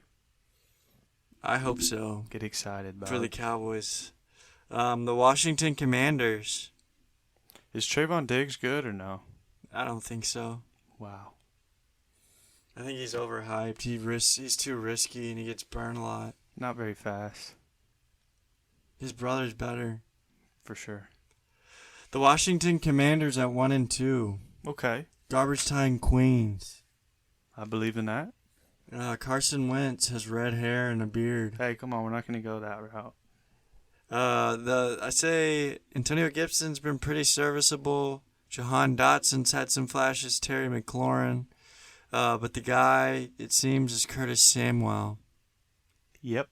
Better than Debo. Ooh, hey. Brian Robinson, practicing with no regard for human life. He's going to be back before we know it, and it's going to be a sight to see and a heartwarming moment. Is he a stash? He's on the staff. Is he stash worthy? Yeah, I got him stashed. Okay. I'm ready to drop someone on him. Yeah, where's Terry McLaurin What about him? in fantasy? What do you feel about it? Not comfortable. So you would start Curtis Samuel rest of the season over Terry? No, I can't. You wouldn't? I'm not buying that. I was just kind of saying what fantasy people say, but I'm not buying the hype on Curtis Samuel. I think I am. He stinks. He doesn't stink. He doesn't stink. I just wanted to keep going with your little stinky. I think because he gets a lot of touches. They let him run the ball too. And 7 targets, 7 receptions and stuff. Man, he's had 7 receptions in every game. Luke, let me cut to the chase, dude. I'm tired of this phony baloney kissing on people. Carson Wentz stinks, Yeah, that's well known. but No. he might be good at putting up fantasy numbers that are empty, which is something you need to look forward to.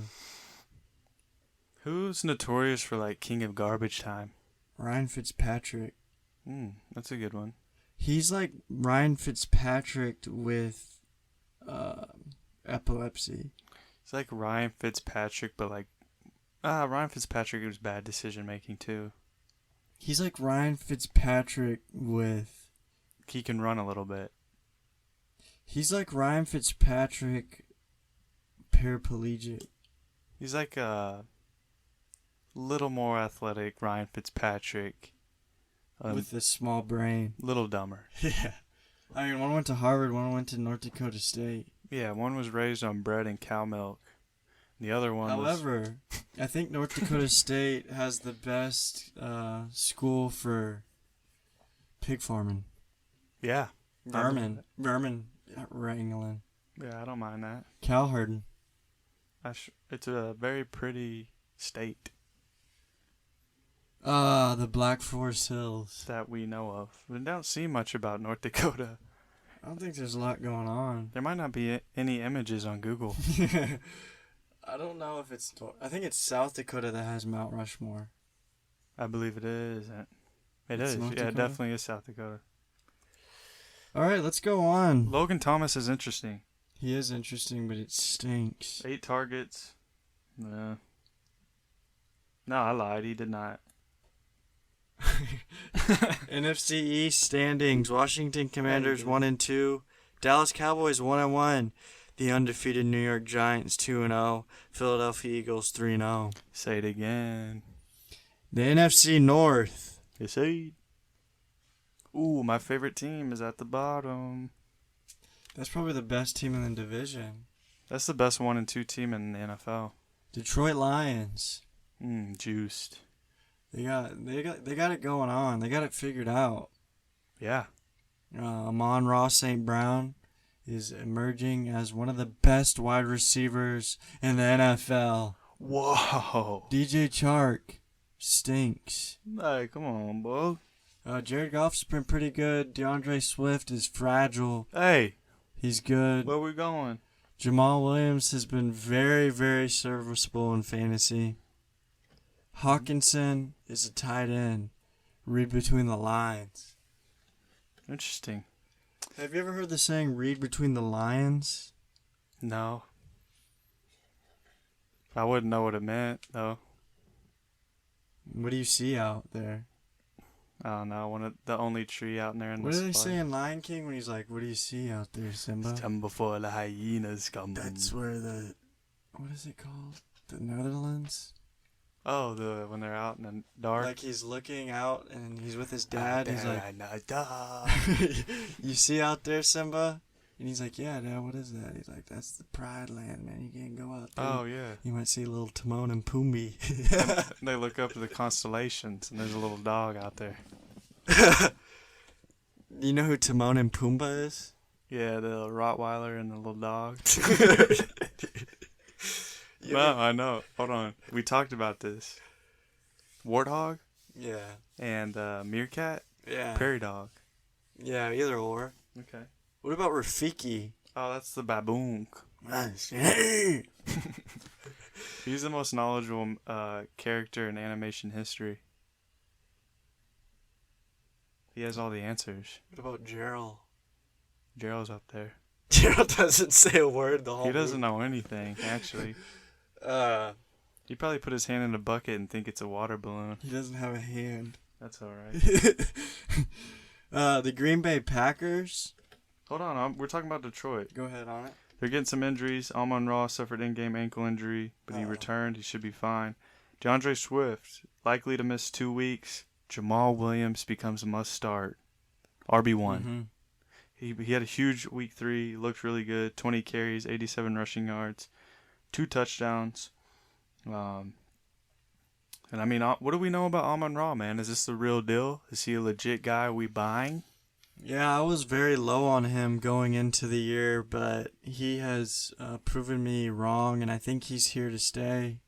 And I don't think it's even a sell high. I think it's you keep that sucker in your lineup and you let him get to work. What did we miss coming into the year? Like, why was this not more of a big deal? To me, it was there was no other wide receivers. There was no DJ Chark. I didn't like Jared Goff.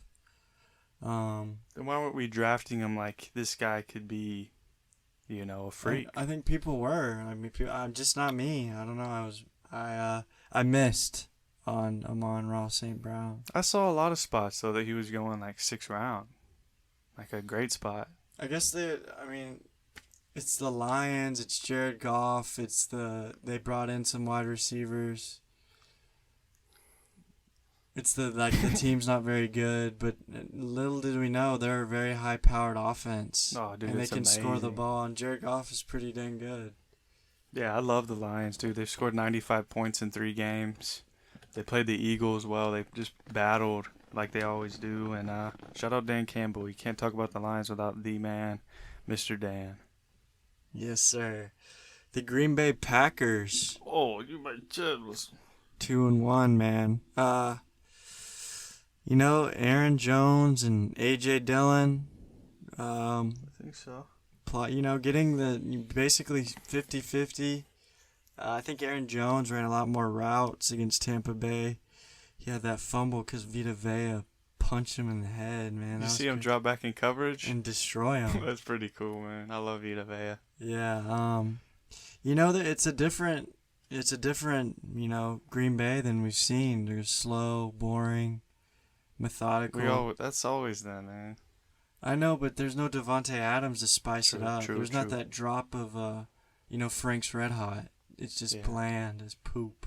Right. That's true. Christian Watson has shown flashes of he's really fast and explosive. Romeo Dobbs. Romeo Dubs. Dude, he had like 8 catches and a touchdown against Tampa Bay.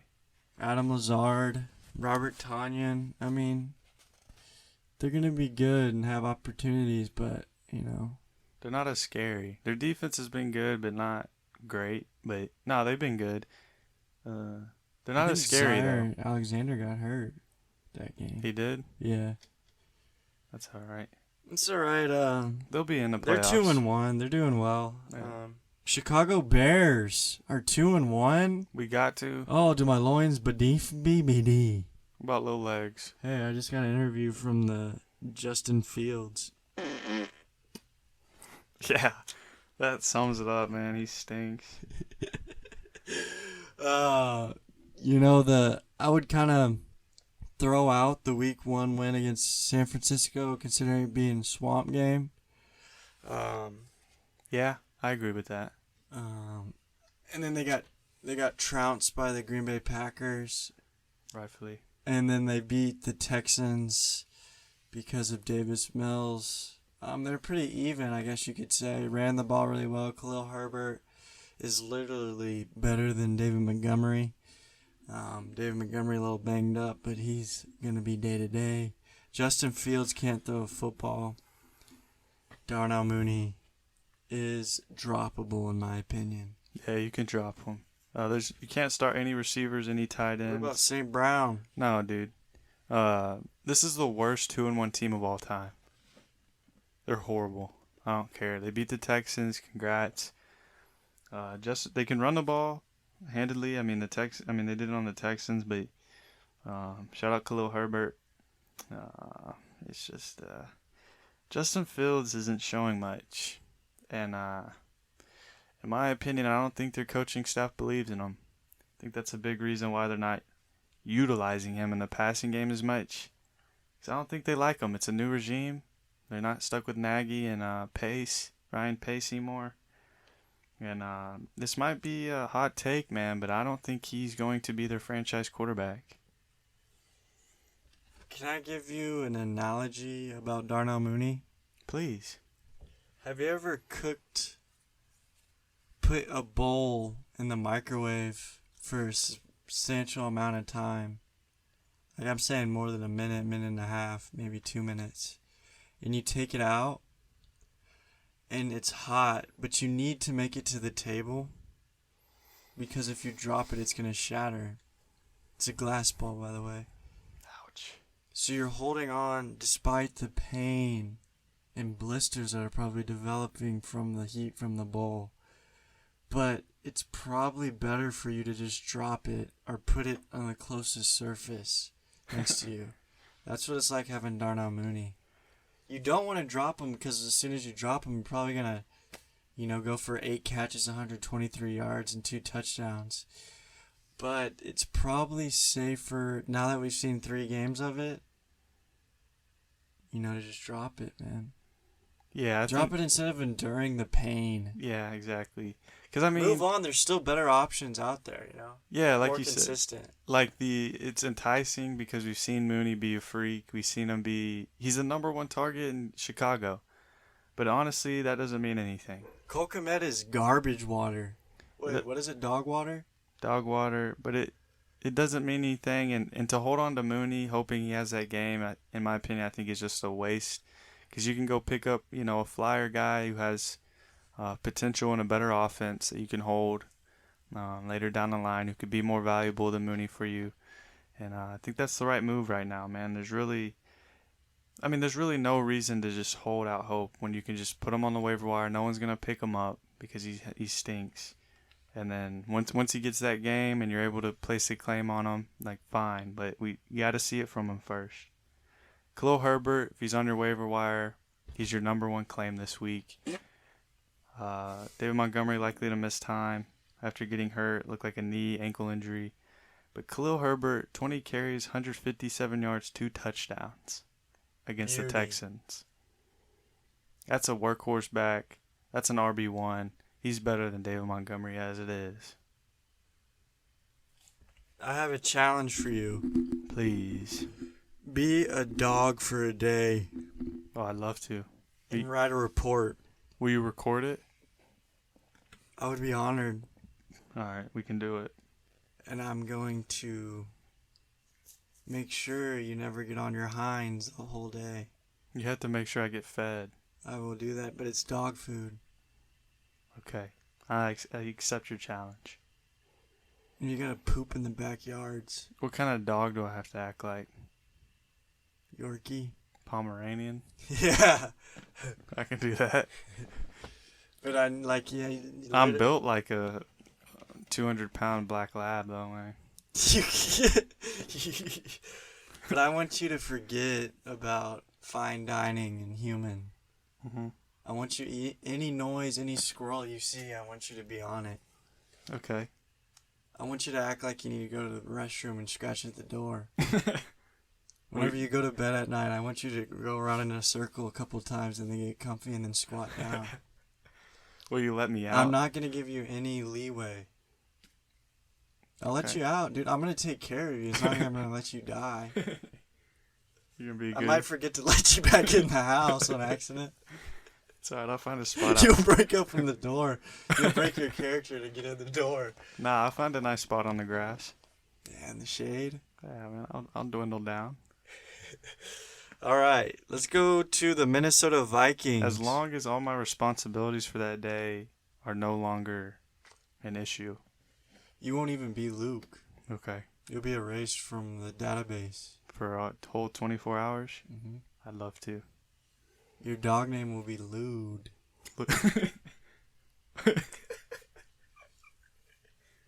Lude? Yeah, we call you Ludi. Ludi. Oh, that's good, man. Are you up for it? Yeah, I'm gonna be Ludi for a good good 5 days, probably. All right, the Minnesota Vikings. What if we just designed it for one day, and then I just permanently became Ludi That's what I'm worried about. for 365, Yeah, like you do the challenge, but you're like, I don't want to go back. and I just stick there. Yeah, I mean, I'd have to talk you out of it though. No, you'd have to take me to the dog park 3 times a week. People would look at me like I'm crazy. Yeah, man, you're like walking me down the street. That'd be funny. Okay, Minnesota Vikings. Right. Same old, same old. Ooh, you don't like nothing about them? I think Kirk Cousins is forcing it to JJ too much, in turn forgetting about the rest of his weapons. I don't know. It's just there's nothing new. There's nothing new to hold on to. I don't see the ceiling. I don't see what how much better they could be. You know, I was wrong about what they could be with the new coach and the new system, but it seems like a lot of the same, and they're just forcing it to JJ like they forced it to Cooper Kupp and Cooper Kupp. Yeah, I mean they're a really good team at home. They're 2-0 at home. I've noticed that they're pretty good there. Dalvin Cook, it looks like he got a shoulder injury. He's been good. He's got to get in that end zone a little more. He scored a touchdown finally. Alexander Madison is a priority if he's on your waiver wire in case he misses time. Dalvin Cook. I mean, Justin Jefferson's a freak. Top 3 receiver in the NFL. He can do a lot of things. He's very special. But hasn't been himself the last 2 weeks. Adam Thielen's outproduced him in back-to-back weeks. I think Irv Smith could be interesting in fantasy. Yeah, I like Irvy. back-to-back games with six plus targets. He can find his way into the end zone every now and again. Their defense has given up some big plays, hasn't been as good as advertised. Like you said, basically the same old team, but to me they feel like a pretty solid home team, like when they play at home. So that was the NFC North. The rankings are Detroit Lions 1-2, Green Bay Packers 2-1, Chicago Bears, this hurts to say, 2-1, Minnesota Vikings 2-1. Let's go down south. Ooh, Butterland. Join me on this journey. The Tampa Bay Buccaneers. Boy, howdy, are they injury-riddled. Julio, Chris Godwin, Mike Evans was suspended. Tom Brady's playing with Cole Beasley, unvaccinated. Can you trust him? No, Lenny Fournette. I wouldn't, dude. Lenny Fournette, he's been struggling lately, but I think they're just honing in on the run game. And Tom Brady doesn't really have a lot of options or anything. Their defense has been solid. They lost a close one to the Packers. They've won some close games.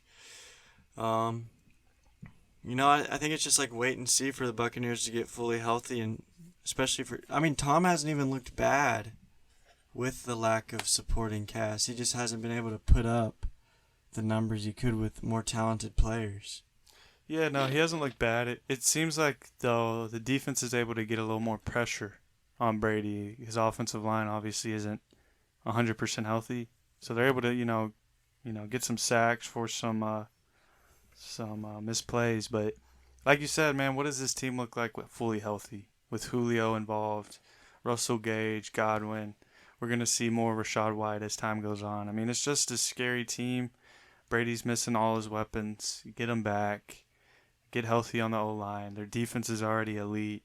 I mean, they have only allowed 27 points in 3 weeks. That's less than 10 a game. So, I mean, what happens when they're starting to put up 30-point dogs on them and their defense? It's going to happen, too.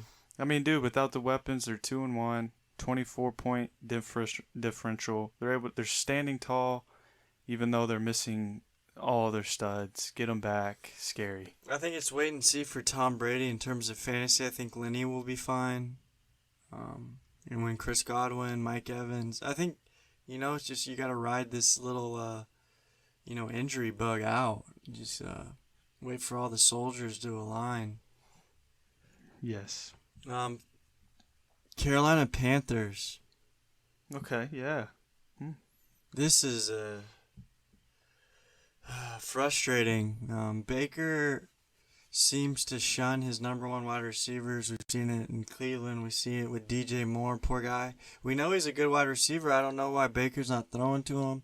Doesn't check down to Christian McCaffrey. Prefers to run for 2 yards. And he falls down. His pants come down. He shows his butt. He's just not good. Baker's not good. I prefer to have Sam Darnold in there. Do you really? Yes. I think he'll at least check down to Christian McCaffrey. Yeah, he would. Which would be smarter than throwing it to Sly Smith or whatever from Slytherin. It's just what Baker stinks. Like that's just an honest to God opinion about Baker. There's no way that he can turn it around and be pretty good. I don't see it at this point. I was giving him 3 games. It's been the same story every game. He stinks. Throw it to DJ Moore. Throw it to Christian McCaffrey, your 2 best players. Forget about Sly Smith and Robbie Anderson and whoever else. Laviska, get him in there. He did a good job on that. He's just, I don't know. I don't know if he hasn't had enough time or if it's rust. Maybe I'm jumping the gun too much. Matt Rule. Yeah, Baker needs to be more accurate for sure. Just watching a few of those few moments of Carolina's offense. He just missed a lot of throws that should have not been missed. Got a lot of boos this week against New Orleans. And overall, you're right. He's been hurting Carolina's offense. I mean, there's no other way around it. DJ Moore's not getting his work that he needs to be. He's way too good of a player to not see more than 6 targets in all 3 of the games. I mean, that's a guy you got to see 10, 12, 15 targets a game. And then McCaffrey as well. I mean, career low, 4.7 targets a game. through 3 weeks. Career low 19 receiving yards a game. That would be unheard of last year, 2 years ago for McCaffrey. It's like we all know he's a guy that needs to see his 8 to 9 targets, get him involved in the pass game. That's obvious. And he's still seeing a huge workload, 50 of the 58 carries, all 5 red zone carries, 14 of the 14 targets. If you're worried about McCaffrey, you're be just fine. You'd be just fine. Why do you think Baker neglects his number one and hates to check the ball down? He liked Kareem Hunt, didn't he? Yeah, I mean, I don't know what it is. It could be play calling. He hasn't been accurate. Like I said, he hasn't been able to hit his spots. And they play slow. Carolina's a slow-paced team. They're not really looking to play up tempo. They're not looking to have a whole bunch of throws, a whole bunch of plays. They need to pick that up. And I'm not sure why it is that way. I'm not sure if they're scheming this way to get less touches for McCaffrey, but I doubt that's the case. It could just be Baker's looking for the big play. He's trying to force it downfield. Yeah, we got to get that ironed out. New Orleans Saints, 1-2. Alvin Kamara hasn't looked himself this year. Michael Thomas had a strong start to the season. Looks like he got bit by the injury bug a little bit. Yeah, it's nice to see him though. The first 2 weeks be a focal point. Good. And then Chris Olave's been really good. Had some dog catches. What do you think's up with Kamara? He's fine. You think he's fine? Yeah, I mean, the usage last week, week 3 against Carolina, wasn't good. He's not getting that workhorse workload. But he's getting used still. I mean, he's still getting the touches. I think he'll be all right.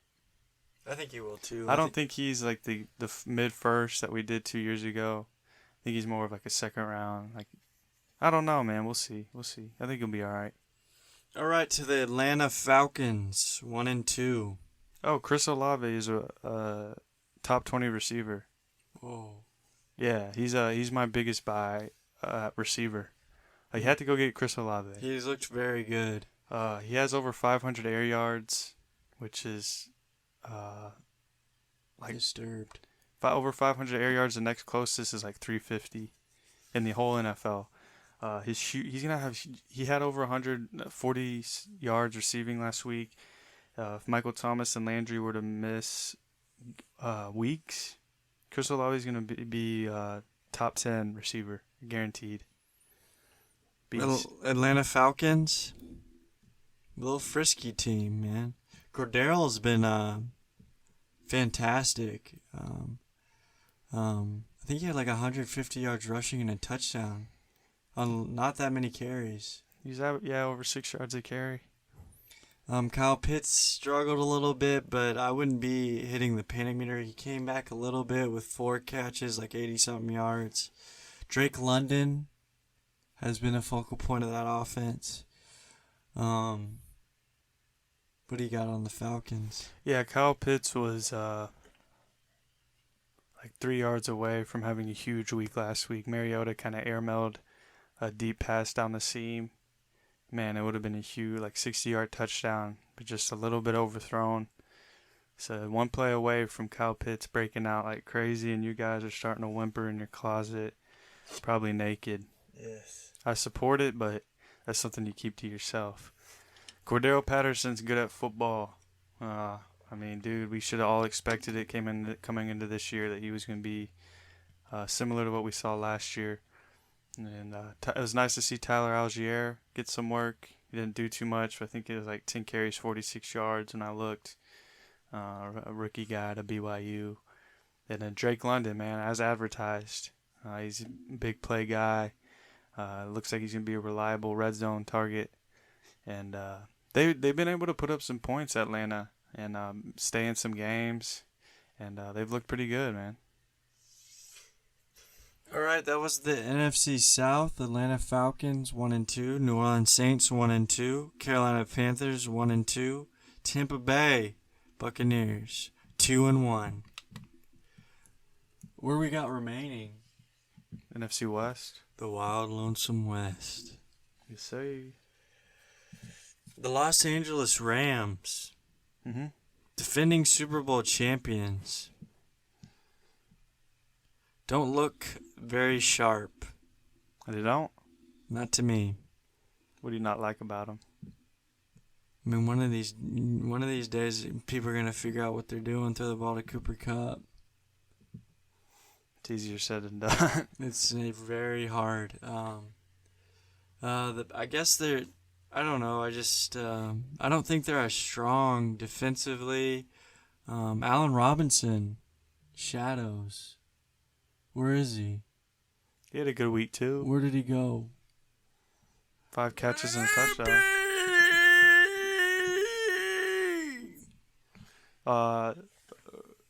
Lucky enough for the Rams, the NFC West isn't that good.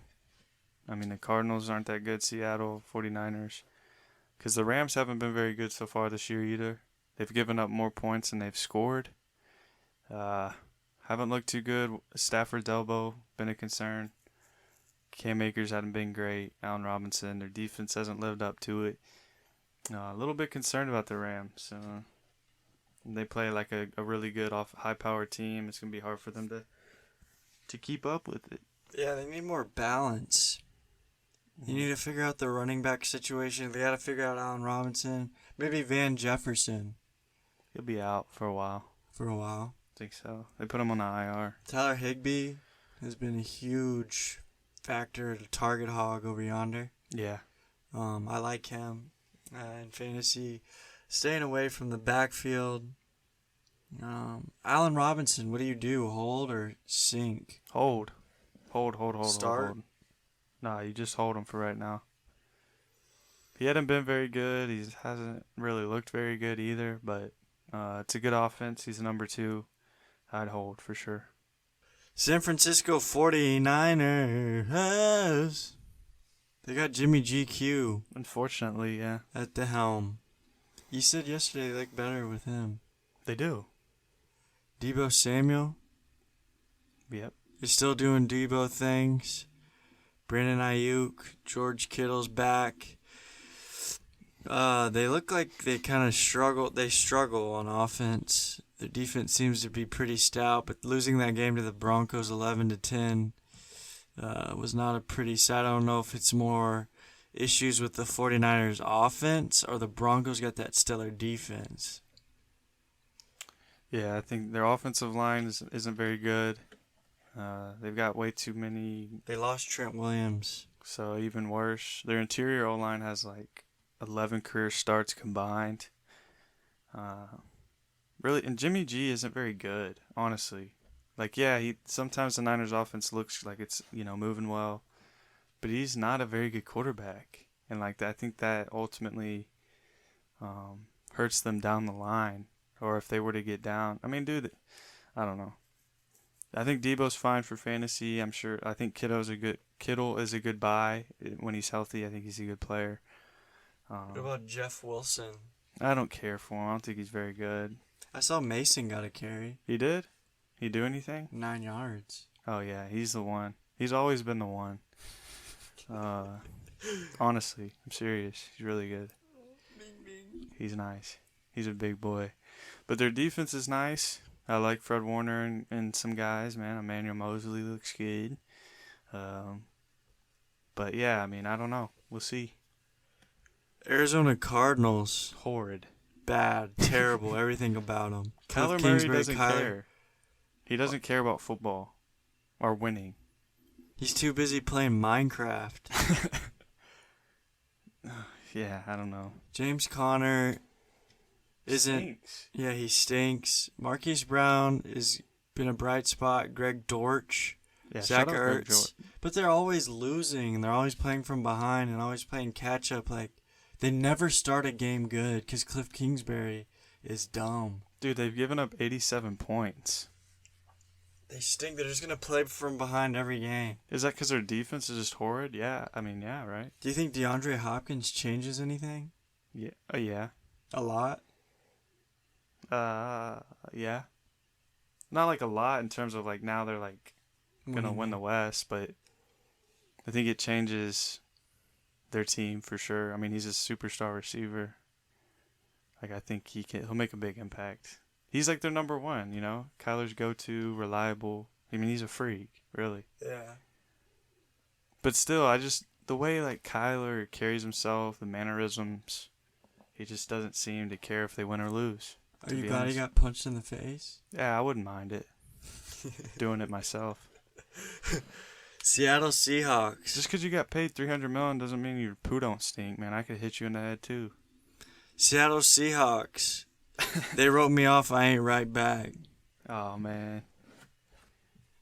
Geno stinks. I just want to get on this platform and say Geno Smith is a bad quarterback. They should be starting Drew Lock.